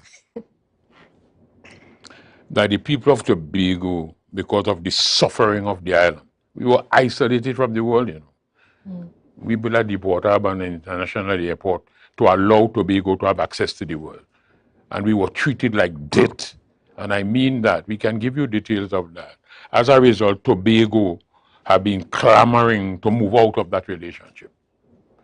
That would have caused the leadership of Tobago to take a motion in Parliament after consultation with the population for us to have our internal self-government, not to break up the union because we have been together for so long, Trinidad and Tobago, so that we would have the right and responsibility in Tobago to determine the political system we operate and the economic development that we pursue. So that was the motion, internal self-government. We want to remain a nation, But Tobago must determine what goes on in Tobago, like Trinidad must determine what goes on in Trinidad. But because we are two separate islands, that we should have discussion at a particular level to have harmony. Because you are running here, we are running there, but of course we are a nation, so things are common to both of us. We will have discussion. And that is what even this legislation says. In Section 31. People don't understand this legislation. And I mean lawyers, all kind of people don't understand this. I hear them with ignorance outside. There are a lot of ignorance. They do understand it. And that is what Section 31 is saying. If you read it well, you will understand before we come to it. People don't know it. The people who are even in governance now don't know it. Those who are in governance just before me or after me, they don't know it. And that's why I make those two codes. 31 says just what I was saying. This is a summit, you know. Section 31 says this: the Prime Minister and the Chief Secretary shall hold regular discussions with a view to formulating administrative and legislative mechanism. For what purpose? For the promotion of harmony in the affairs of Trinidad and Tobago. You understand what this means? That the Chief Secretary and this executive will be running Tobago. I will have nothing to do with that. That's a summit, you know. You, Prime Minister, though you're in charge of Trinidad and Tobago, you have nothing to do with the day-to-day business here. You run in Trinidad. But there are matters that may conflict. There are matters that may cause disharmony. You and the Chief Secretary will meet. This is a summit. So that's the purpose of the legislation. Run Tobago, you run Trinidad, but we're still a nation. One Prime Minister, one President. That is the intent of Section 31.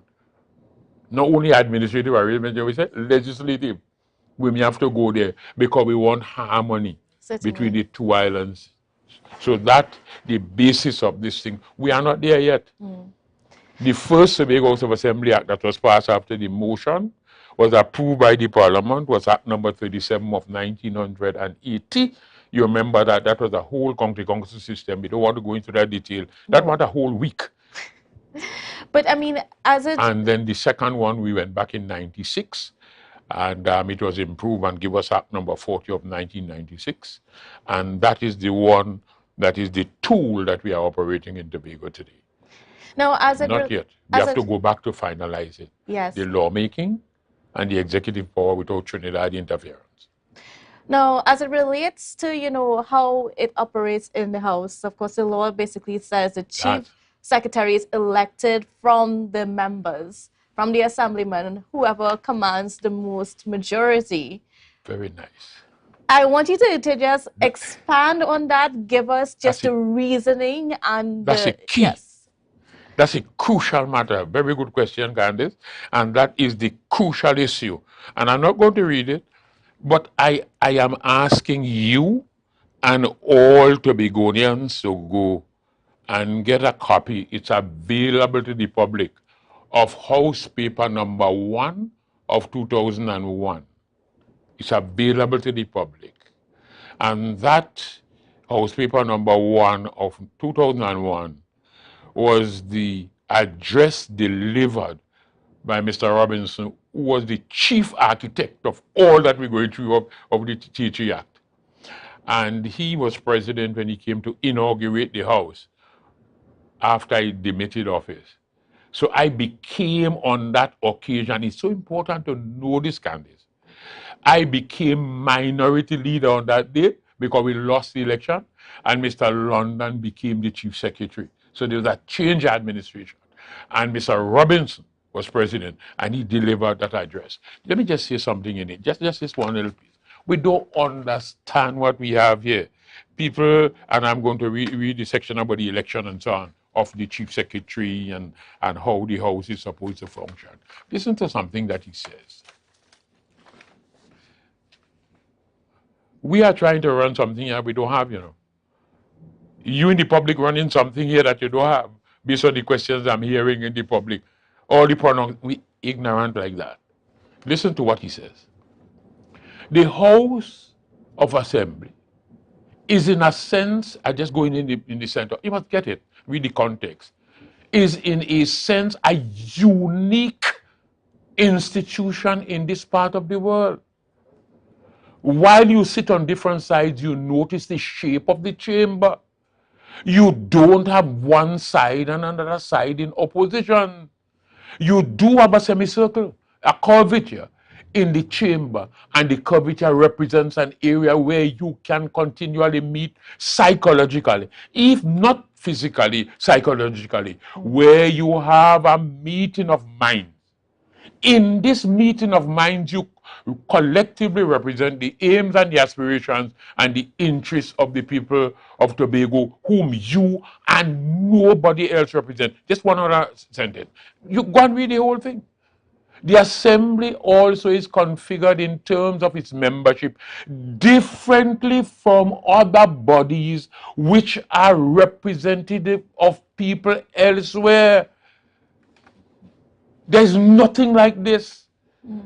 But we are trying to fashion it after the parliament in Trinidad, after somewhere else. And that is why the only institution of this type that represent people, where all the elected people that go into the house, they vote to elect the chief executive and the deputy. That don't happen nowhere else in the world. Because we don't want no divisiveness in this small island. It is supposed to work. This is why the Assembly Act does not recognize political parties. The Tobago House of Assembly Act does not recognize political parties. This is why everybody elect the chief and the deputy. Now, let me see. In Trinidad or in the parliament, you have to go to section 76 of the Constitution and section 83 to talk about the opposition. And it is so important to read it. Very important, even though it's this alone we're covering, so that people begin to have the understanding and to tell you what I'm hearing out there about elections and elections, even what you mentioned in the news about the Tobago representative, Tobago West, and there's a cabinet member that don't have a clue. Imagine you represent Tobago West, you don't have a clue about the institution they call the TH by saying what you're just saying there. That makes sense. Ignorant. Section 76 of the Constitution. You were there and put it into Tobago. It says this. Where there is occasion for the appointment of a prime minister, I go to prime minister, you're not elected by the house. Listen to what he said. It's recognized party. The president shall appoint as prime minister a member of the House of Representatives who is the leader in that house of the party, which commands the support of the majority of members of that house. Or where it appears to him, meaning the president, that that party does not have an undisputed leader in that house, or that no party commands the support of such a majority, the member of the House of Representatives, who in his judgment is most likely to command the support of the majority of members in that house, and who is willing to accept the office of prime minister, that person is appointed. So you notice the Constitution recognized party in the house. Oh, don't recognize party. Is party at all mentioned in the THA Act? No. It's not. No party. And it was a deliberate... Yes. I tell you, read this address. I have not touched on everything yet. Go and get a copy. And you know, when I became the minority leader then, under this new law, just understand that this Tobago House of Assembly is 26 years old. Yes. Every time I come on a program, I always say that I don't think I'm reprimanding anybody like you all. And I'm saying to you all, this Tobago House of Assembly, this one is 26 years old. 26 years old. It started, its birthday was Saturday. Its anniversary was Saturday. Saturday the 10th. Because the legislation was passed and assented to on the 9th of December, 1996, and proclaimed and come into law on the 10th of December, 1996. This one. So when I say, people say that the assembly is how many years old from 1980, no. The first one was that. It's a whole different system and structure. So this one is only 26 years old. And 26 is a long time that all of you should have read this document, discuss it with those who know and understand it. This is why the Assembly, even this present one, not being able to deliver a lot of services. And I'm just telling you that if you ask me a question, I'll tell you something. This is why I wasn't available last week to talk to anybody. Now, that is that. Let's come to the opposition leader, Section 83, and go back to your question. Section 83 is the one that deals with the opposition leader. We don't know the THA Act. So if Miss the representative for Tobago West, I can sit down with her and give us some education on these matters, and I'm not saying that jokingly or in a way that I want to belittle her. Listen what this is about the leader of the opposition. We have no opposition in the THA. We have a It says so. minority. We have they're deliberate. You don't want no divisiveness. And if you go to Hansard, when they were debating this issue, the opposition then was the PNM. The government was UNCNAR 1717 too. And if you go there and read, they were insisting that we should have that. And if you know Mr. Robinson, the architect, in the debate, Hansard has it, to tell you, you have to tell them, no, we don't want that divisiveness. This is why when he's in Mackenzie, Senator Mackenzie, in the Senate had asked the Attorney General, what about if there's a tie? If you go there and get the answer from the Attorney General, which he got from Mr. Robinson, we don't want that. That is not what we have. There can be no tie. Anybody could become a secretary. Chief secretary elected, deputy elected. Everybody, all the secretaries, if you read Section 34, well, you know all the secretaries are elected. Yes. People don't understand that. We're dividing up this place and making it like Trinidad and elsewhere. That's not what we want in Tobago. Let's go to 83. There shall be an office of the what? Leader of the opposition. We don't have that in Tobago. And appointments thereto shall be made by the president. And it says, who can be appointed the leader of the opposition? I don't want to read the details. Go there and read it. So this is why I give you the section 76, section 76 for the appointment of the president, and section 83 for the leader of the opposition. Talk about party. We do a party here. So let's come to what I'm hearing there. So you win your election as a representative of an electoral district, you go into the house, and every person will sit down and say, this is the best person to become. Do you know, if there's a division, for example, a number of parties in the house, or number of groups that went inside that win election on party ticket and go into the house, when you're going inside, you have to drop that there, and you know you're going to, and everybody elect. Do you know that one vote that belonged to somebody else could change who is the chief secretary? Certainly. And you reckon? And that is why with the 6-6, you remember there was a problem with regards to the election of the presiding officer. Because our law says something that no other law anywhere says. What it says is that if there's a tie in the house, meaning two persons are nominated, and you have that time it was 12, 6 votes for this and 6 votes for the other. When you go the second rounds, if you still ensure you have that, the presiding officer has a casting vote. Anywhere else in the world that could happen, where the presiding officer will determine who is the chief executive of a country? No. That is why the problem in the house was like that. They could not come up with a presiding officer because that person would have had the casting vote to determine who will be the chief secretary in the house. Now, Mr. Watson, you believes that because there is nothing in the THA Act that speaks to party, that I mean it falls under the category of, if there's something that is not addressed in the standing orders of the THA, then you should refer it to the House of Representatives standing orders, and of course then the the House Representative in We prepared Britain. those standing orders, Candice, Yes. No, and I they mean, were amended. is there a case? Yeah, that's the point I'm answering you. We prepared those standing orders, and they were revised, I think, in Kelvin Charles's time, but it doesn't change the fundamentals. If you have a copy, you could put it up online. Yeah, I could Let pull me that up tell you, online. they always quote section 92. Yes. I want you to pull it up and read it. It says something that people not understanding. What is fundamental in that? Just give me a second. Let me just If you pull it up, I don't have one here. It says something. That standing order would only go read it. Read it. Okay, here it is. 92, I think it is. Yes. We have to educate our population, you know, including Mr. Duke and all of them in the house and outside of the house. For some reason, so just give me a second. It's Yeah, taking pull it a up. little It's so bit. important. Don't let's rush anything. Yeah. And I have to tell Mr. Duke and everybody else that the standing orders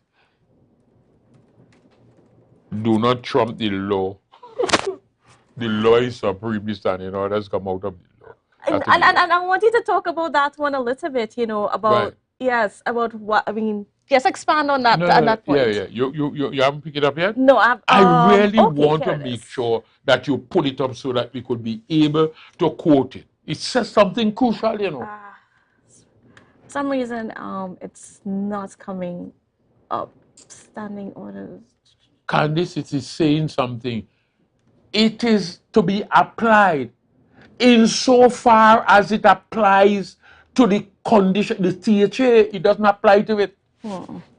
This is why I started off telling you, Candice, that there's no other institution like this. There is none like this. You can't apply that, and that is why the standing orders is actually written like that. That insofar, for example, when you go to the parliament after an election, right? You elect, we had a situation they want to know, you elect the speaker, right? But when you go into the house after an election, the prime minister is already elected. The prime minister is already appointed, you know. So, the prime minister is already appointed. No speaker has any say in determining who a prime minister should be. And that is why that does not apply to us. And this is why I want you to read it for the public. All right, I think I'm getting it here. It's 92. just taking a little bit to come up. It's all right. You take your time while we talk and so on. It is so crucial. Somebody should, you know, I have all my things at home. I didn't walk with that. I actually did not walk with, because I do have a copy myself, and I did not walk with it. Yeah, the standing orders of the Yeah. Tobago Assembly, I think standing orders 92. I hear, remember they were talking about casting lots and pulling straw and all kind of thing. Yes. And I came out in the public and said, hey, you all are not reading this standing orders. Even senior councillors were saying that. And I said, hey, it does not apply to the Tobago Assembly like that. And I mean, and tell me a little bit about why those words were chosen. Which word? I mean, the fact that, you know, that once your standing orders, your standing orders do not cover some things that may come up, then you will go to the national parliament and see what it says as far as it is applicable. The same thing here. For example, if you look at this piece of legislation, 78 of the Tobago Assembly Act, it says some similar words, and this is why I didn't want to say what it said. I wanted you to read it. Look at what section 78 of this one says. Listen to what it says. Are you talking about another matter? It says that the Tobago Assembly Act is hereby repealed, which was the former act, the 1980 Act, right? But listen to this. Notwithstanding subsection 1, meaning that the former Tobago House of Assembly Act is repealed. It says this. The Tobago House of Assembly Financial Rules 1990, that was made under those old rules, shall, until such time as financial rules made under section 52 come into force, remain in force. Listen to these words. Listen to these words. And apply to the assembly with such modifications as are necessary for conformity with this act. 92 is written like that. Standing Order 92. It does not apply, it's not in conformity with the Act. They're reading part of it. Oh man, I'm not too sure what's going on. So with though we this. should apply, watch me, we should apply the 1990 rules that were made under the first Tobago to Assembly Act, where you had a chairman and all that kind of stuff. You don't have secretaries, you don't have divisions, you didn't have those before, and so on. And this is why they say you will use those rules until the new ones are made, but those rules are to be used with such modification as are necessary for conformity with this act. Okay, I think That does not, 92 rules, you can go to Parliament and look at it, but you only apply it as far as it is applicable to the THA. It's right. not. You find it? Yes, I think Oh I found it. Sorry, the website was a little bit tricky, so It's perhaps all we right. need to address. It's God timing, Candice. We need to This is address that God's timing. website. Our timing is out of order. Anyways, so it says rules in case, the heading is rules in cases not provided for by standing orders, That's section right. 92(1). In any matter not herein provided for, resort shall be had to the usage and practice of the House of Representatives of Trinidad and Tobago, which shall be followed as far as the same Go ahead. may be applicable to this assembly. You getting it? And not inconsistent with the standing orders, nor with the practice of the assembly. Sure. They're missing out that part. And they apply. Tell you no speaker in the house determines who a prime minister is. It's a completely whole new kettle of fish. So let's come to the problem that is there. You read it? Yes. You understand it now? Yes. Do you understand it now? It does not apply mutatis mutandis. You just have to change it. So basically, all the voices that are saying, Including senior councils. I always say this to people, Candice. Wisdom and knowledge is not always where you think it is. So you look in a particular area and think because I am this and I am that you know this, you don't know this. So wisdom and knowledge is not always where you think it is. Certainly. Well, I guess that puts it to rest. It puts it to rest. I mean, It put it to rest? Yeah. You recognize that now? Yes. Look how many No years. one has any. Since 2020, you all have been in the public talking all a lot of ignorance, you know, about this particular matter. And I have said, but what are they reading? So when I give you these two quotes, Martin Luther King and Marcus Garvey, let me tell you, Yes. intelligence rules the world. And who carries the burden? Ignorance. Ignorance carries a burden. That is why Tobago is carrying a burden. Ignorant like that, you know. No, I mean, I want to ask this. Why do you think that we as a population are not welcoming to these ideas in the sense that, you know, somebody could be, in essence, independent of a party within the THA? Why do we hold so strongly to those views that we need to be a part of a political party to be in governance? Well, understand what happens here. And this is why sometimes you always talk about finance. Money is the thing that destroys our democracy, you know. Money. Influence everything. Who pays the piper calls the tune. And because of the fact that we are Trinidad and Tobago and you have, Tobago is looking for its international government to manage its business here. But you still have Trinidad and Tobago with a government that always come and campaign and contest for elections here. And they don't want Tobago to be like that, so there's a lot of confusion. And because of the fact, this is what I talk about wisdom and knowledge is not always where you think it is. A prime minister may come here, but he belongs to a political party that is not the same as the one on the ground in Tobago. And somebody will say, but he's the prime minister that said that, boy. So you believe him, he's the prime minister of the country. He says so. He's a minister of government that says so, boy.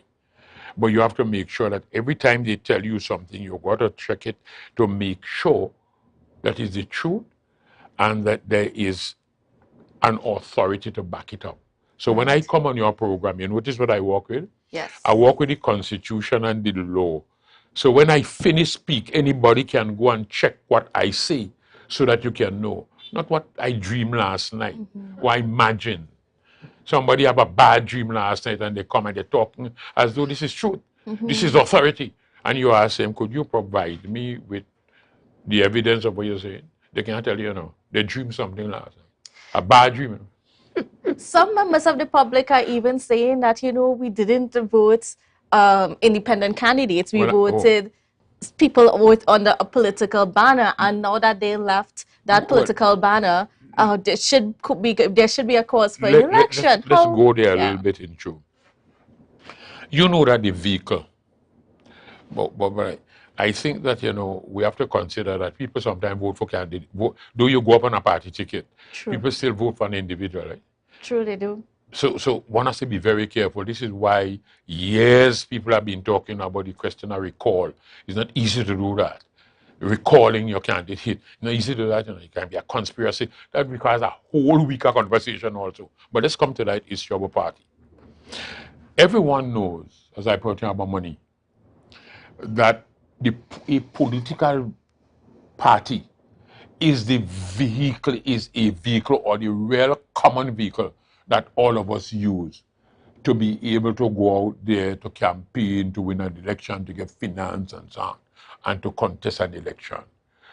But remember, when you are through with that, in Trinidad it is so. When you come to Tobago, because of what we are designing here, we say to you, you have to drop that and become the representative of the people when they come into this house. I want you to repeat that. When you finish that, you now become a representative. And that will damage our democracy in Trinidad, you know. Trinidad is not a democracy, you know. You don't know that? I said that to the Prime Minister even when the 6th time when he came and meet with us on it. I said, we're running a prime ministerial dictatorship in the country. Not necessarily Dr. Rowley's dictatorship, all of them, because of the structure of the Constitution. What happens in this country is this, that there's supposed to be separation of powers between the three arms of government. Legislature, which is what you call the parliament, they pass laws. The executive, what you call government, which is the cabinet, the executive what? Implement those laws. And the judiciary, what? Interpret those laws. Now, if you have, and that's what we have in Trinidad and Tobago, and that's why we don't want to follow that pattern. This is why we design a thing here that people don't understand in Tobago. If for example, let me give you an example. Let me deal with your matter, press freedom. The government, which is the people in the parliament, the legislature, don't want a ban because you all are opposing and you all are saying things that are detrimental to the government. I carry a bill in parliament and pass it in the house because I am in charge of the parliament, the legislature. So I go there and pass a bill that I am going to ban press freedom. You all can come and publish these matters, right? You go into the house. I am the legislature. So I'm controlling that to pass it. Who is to implement it? The executive that controls the legislature. So I go out there and I implement that law. And the country is not going to be happy with it. You're not going to be happy with it. So what you will do? Challenge it in the judiciary. Not so? If you control the judiciary, what happens? That is anarchy. What we're running is that we're running in the country. That's why the Chief Justice is fighting every day to make sure that the judiciary is independent.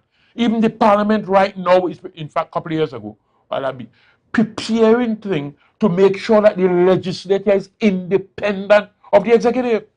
So when that happens, what will happen is that every 41 constituencies now, 41 representatives go to the parliament. You are going there with the views of your constituency to represent that view, not to do what the Prime Minister says. You know. You're going to represent the view of your... That's why you could have good laws and good laws in the country. But what happened now is that the legislature, the executive controls the legislature. So when you go there, your representative, the whole constituency could tell him, this is what we want to pass into a law. You know, law is policy. Yes. This is the policy we want. And you gone into the house and the Prime Minister said, this is the way we're going. You know what you do? Forget the constituency. There are people complaining.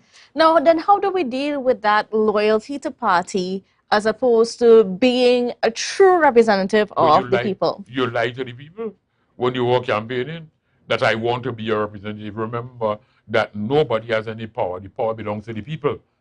And that is why, and if the people learn this, I must say the only leader in this country that tell people this truth, you know. Prime Minister has no power. But what the people give him. And they lend you that power for a short time, 4 years, 5 years in Trinidad, 4 years in Tobago. Pay attention to that. That the people have the power. They lend you that power in the context of Trinidad and Tobago for 5 years. In Tobago, they lend you that power for 4 years. After 5 years in Trinidad, you go back and you're campaigning. What are you going for? 4 years. To get some of the power to run the place for 5 years again. And people don't understand that like, they are the powerful things. It's that you lend them. So we have to be careful how we treat the government. You go back, could you please vote for me to give me your power to operate so that I can do what I did? And that is why we have not been running a democracy. The day we change the system and the structure, and it can be changed overnight, the day we change it is the day you will have a good quality country. The day you change it. And it's easy. And that's what we were trying to do in Tobago here. But we don't have it did not have the required majority in order to pass the type of legislation in the parliament. So we still, and that is why we have almost completed the discussion. Remember, the Joint Select Committee came up and so on. We now completing the document. It's still before a committee in the parliament. We're now completing that, and I am sure by January we'll be back there. And I'm sure, and let me just say this, I am sure that Tobago is going to get 99% of what it wants as the first step. And we're certainly looking forward for that. I'm telling you, let's come to the question of calling for elections. Well, answer that maybe. Yes, I mean, it's just innocence and ignorance. Because there are only the only calls for election that can happen is based on the resignation of the assemblymen themselves. There's no provision in the Act Section 19 says how you demit office from here. And let me just come to that. There's no need for any election in Tobago to be held at all. There is no basis for that and so on. And I'm saying to you, that's the direction in which maybe Almighty God must be showing us to go. That we do not need parties. We need the people to go out there to be representative. You know, that is what we propose. That the chief secretary should have been elected by the population, just like in America. So it's a combination of the Westminster system which we operate here. Right. Well, not fully Westminster we operate in. It's a kind of animal we can't describe. What we run in here is not Westminster. It's a type of Westminster, a modified. And we wanted to bring part of the US system here and part of Westminster that suit the Caribbean, suit us. That's what we are designing here, where the chief secretary should be elected by the population. Right. And then while he's elected, that he should be able to select from among the 65,000 people on this island, the best people to be the executive, to run, to implement. They can't pass no law, just like in America. But they can implement the policies. This is the separation of powers. How do you separate the powers? Now, what is happening in America? The president is elected, not so? He picks his cabinet, not from the elected people in the Senate nor the House. And they can't pass no law.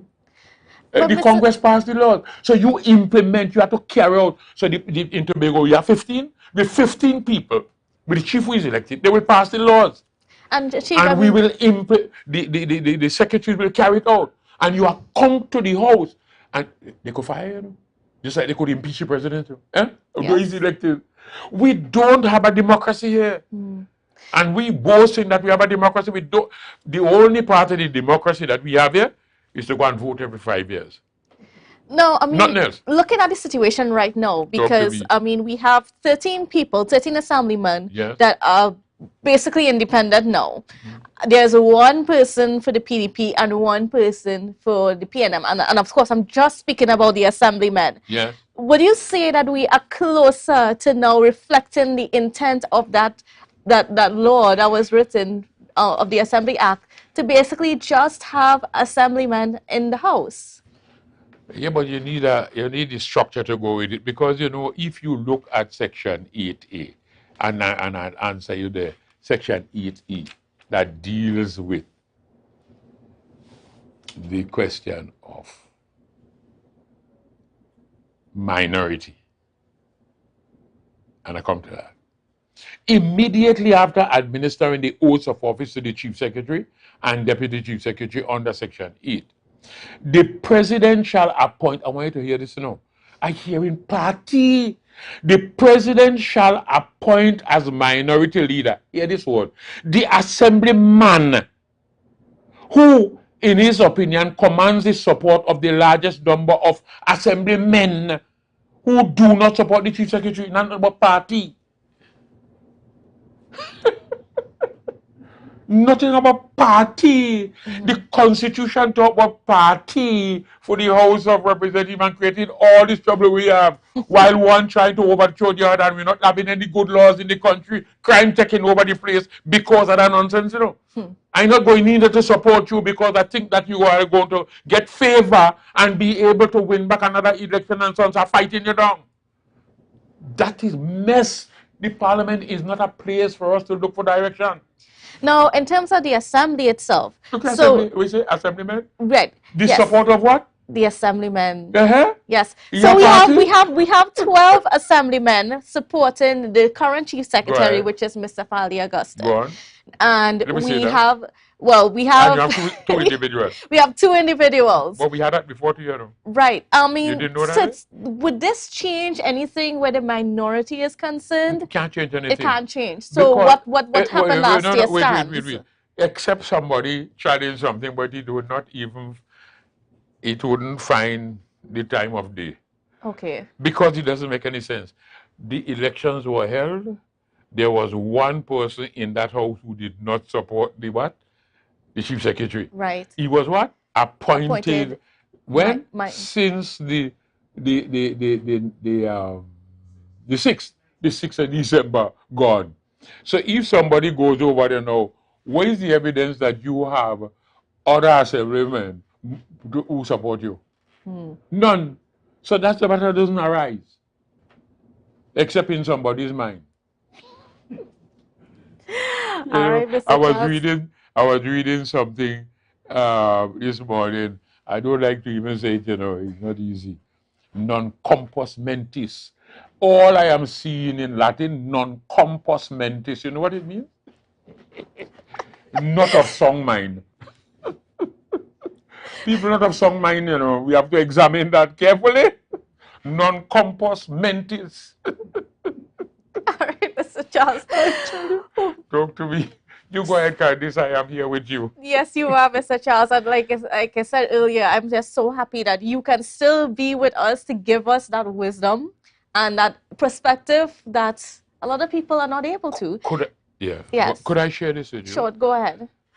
Even the present assembly that's there, and that's why all sorts of things made the news last week. We were engaged, and I thought that the Chief Secretary might have, I don't know. And I believe he may have done this, I don't know. That we were engaged last week. You remember what you all called me, and I could not be on any program. Every media house called me. Everyone. I mean everyone. To be when this thing, you know, raised its head. And I could not have made it because I was called from Tuesday. So Wednesday, Thursday, and Friday, we were engaged in an exercise. And I could just tell you on the program what it is. That, you know, the Chief Secretary would have mentioned that he had 3 advisors. Yes, he's been He's a council, right? Well, I'm the convener. We don't talk about chairman and all that kind of stuff. I'm the convener. Just mentioned that. And though that was mentioned a long time ago, because we did discuss the matter, but then there are procedure to be followed for that to be implemented. That did not finally happen. I want to say this to the public, I'm very truthful on that, until the 5th, the day before the anniversary of the assembly, which was last week. When was the 5th? Monday. Monday.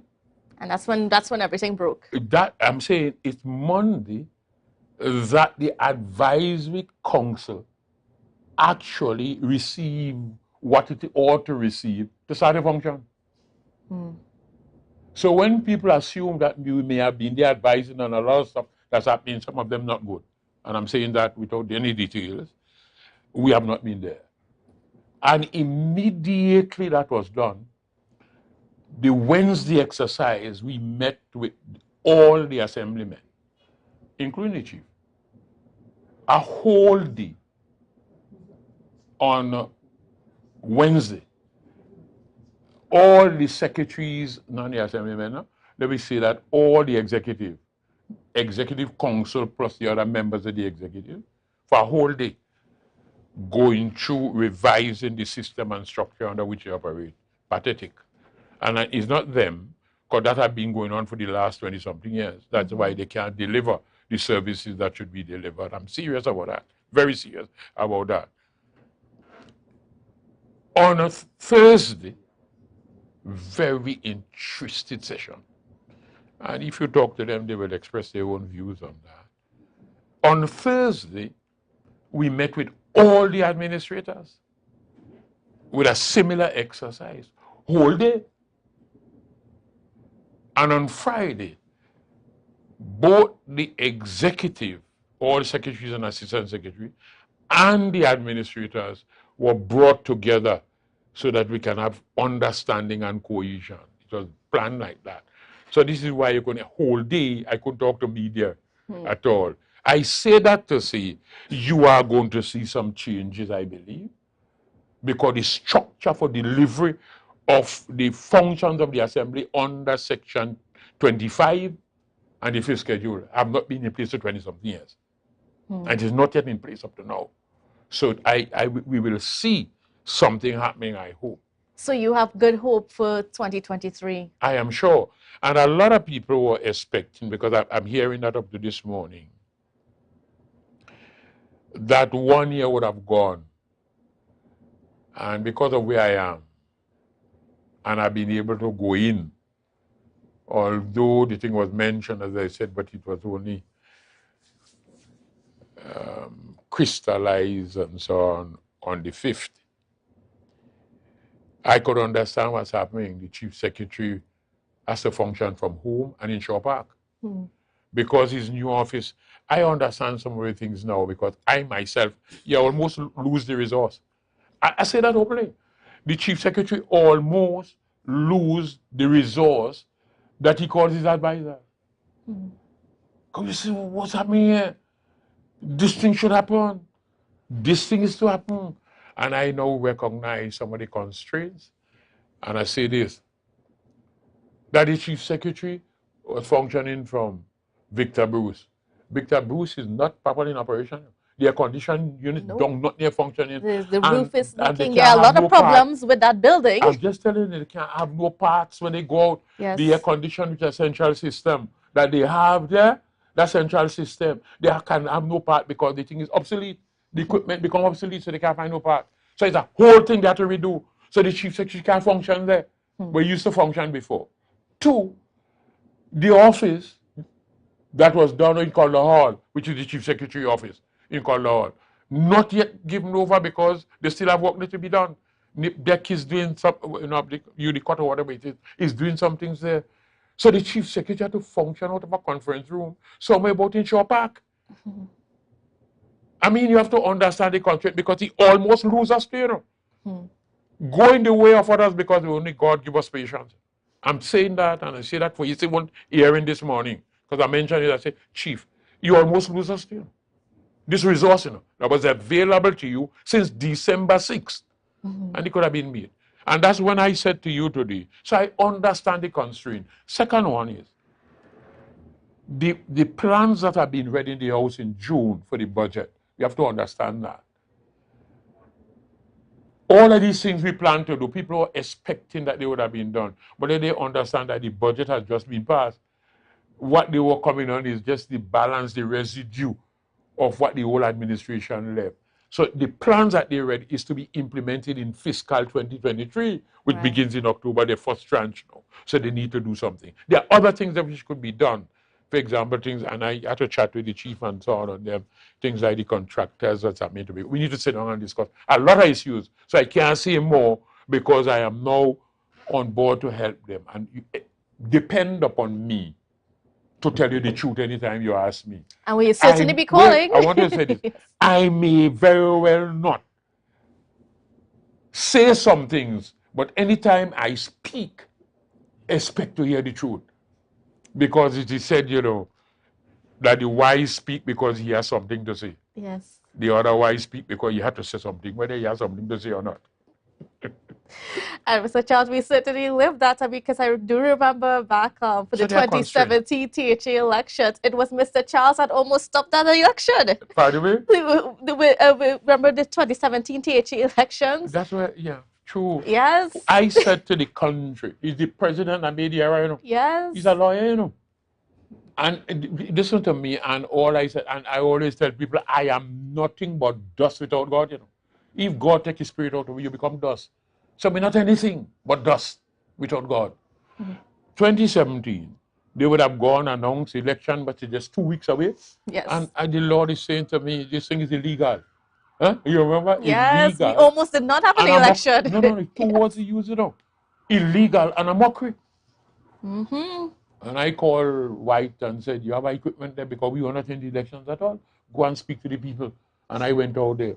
The next thing I know is that Faris Al-Wari would have said as Attorney General, well, what do you know about law? Well, I say outside here. That's what he said in the public in Trinidad, you know. I said in Tobago, well, maybe he must know more law than Almighty God, because I didn't know.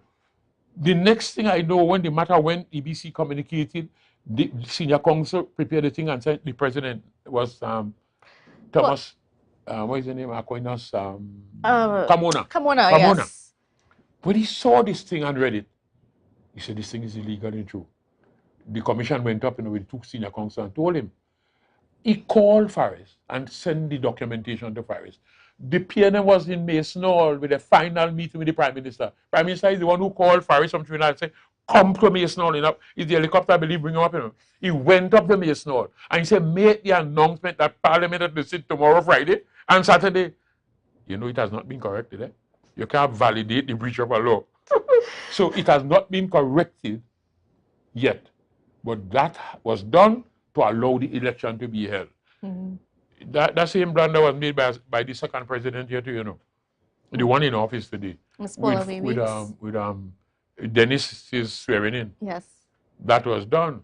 And I have to, because the Solicitor General who wrote the opinion badly advised the president. Because they did not understand Section 3 of the Tobago House of Assembly Act. They misunderstand Section 3. They look at 26 and saying that the assembly, there was not vacancy in the assembly. That's what they said, you know. And I had to come out and say, but you, Solicitor General, you have not understood Section 3. Section 3 says this in this act. I don't know about elsewhere, but this is saying in this act. Assembly means the Tobago House of Assembly referred to in Section 141A of the Constitution. Listen to these words. You know. And unless a contrary intention appears, it includes the Executive Council. What he says? The Assembly can mean what? The Executive Council. So we have one provision in this act that talk about filling vacancies.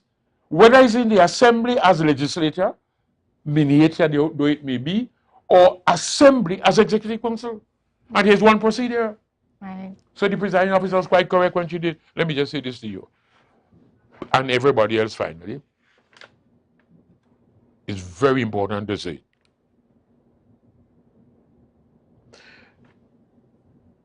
It is not Act number 40 of 1996, the Tobago House of Assembly Act. I want to say that for Mr. Duke and everybody else.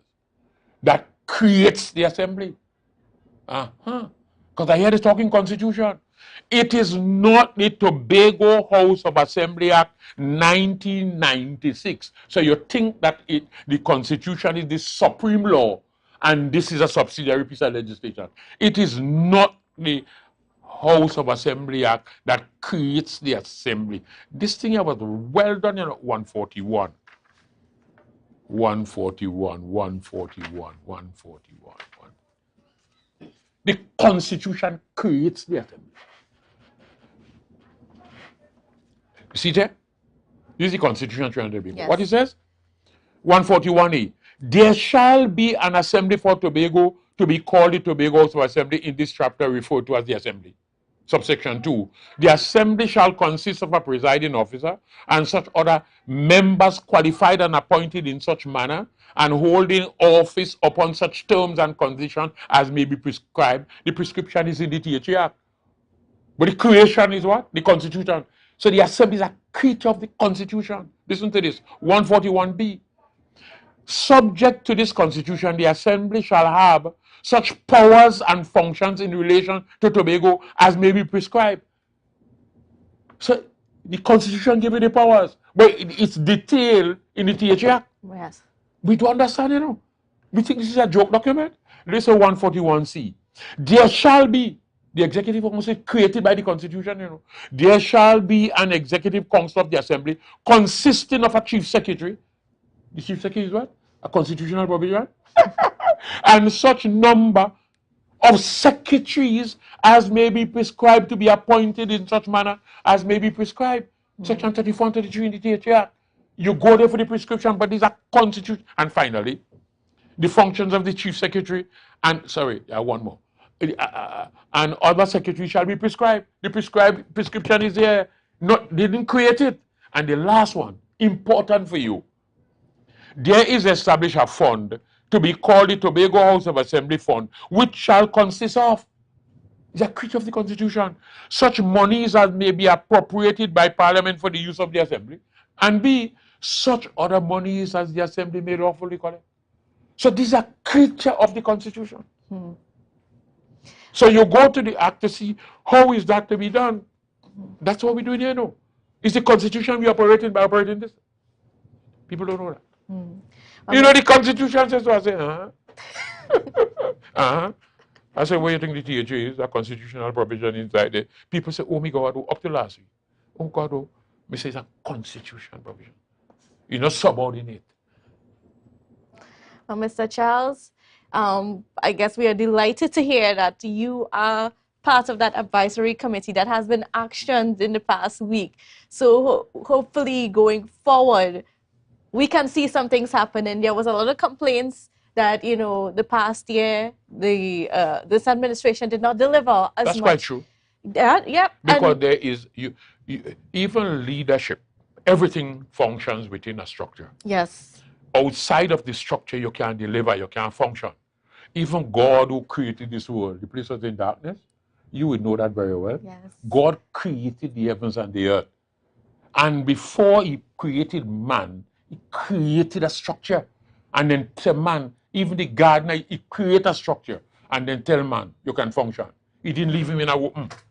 He didn't leave him in the womb. So a structure to be put in place. I'm saying the managerial infrastructure for the assembly to function and to deliver the fifth schedule item, not in place up to this minute. Not in place. But we started to put it in place. We lost the government very soon after, and just wait us. In fact, it retrogressed.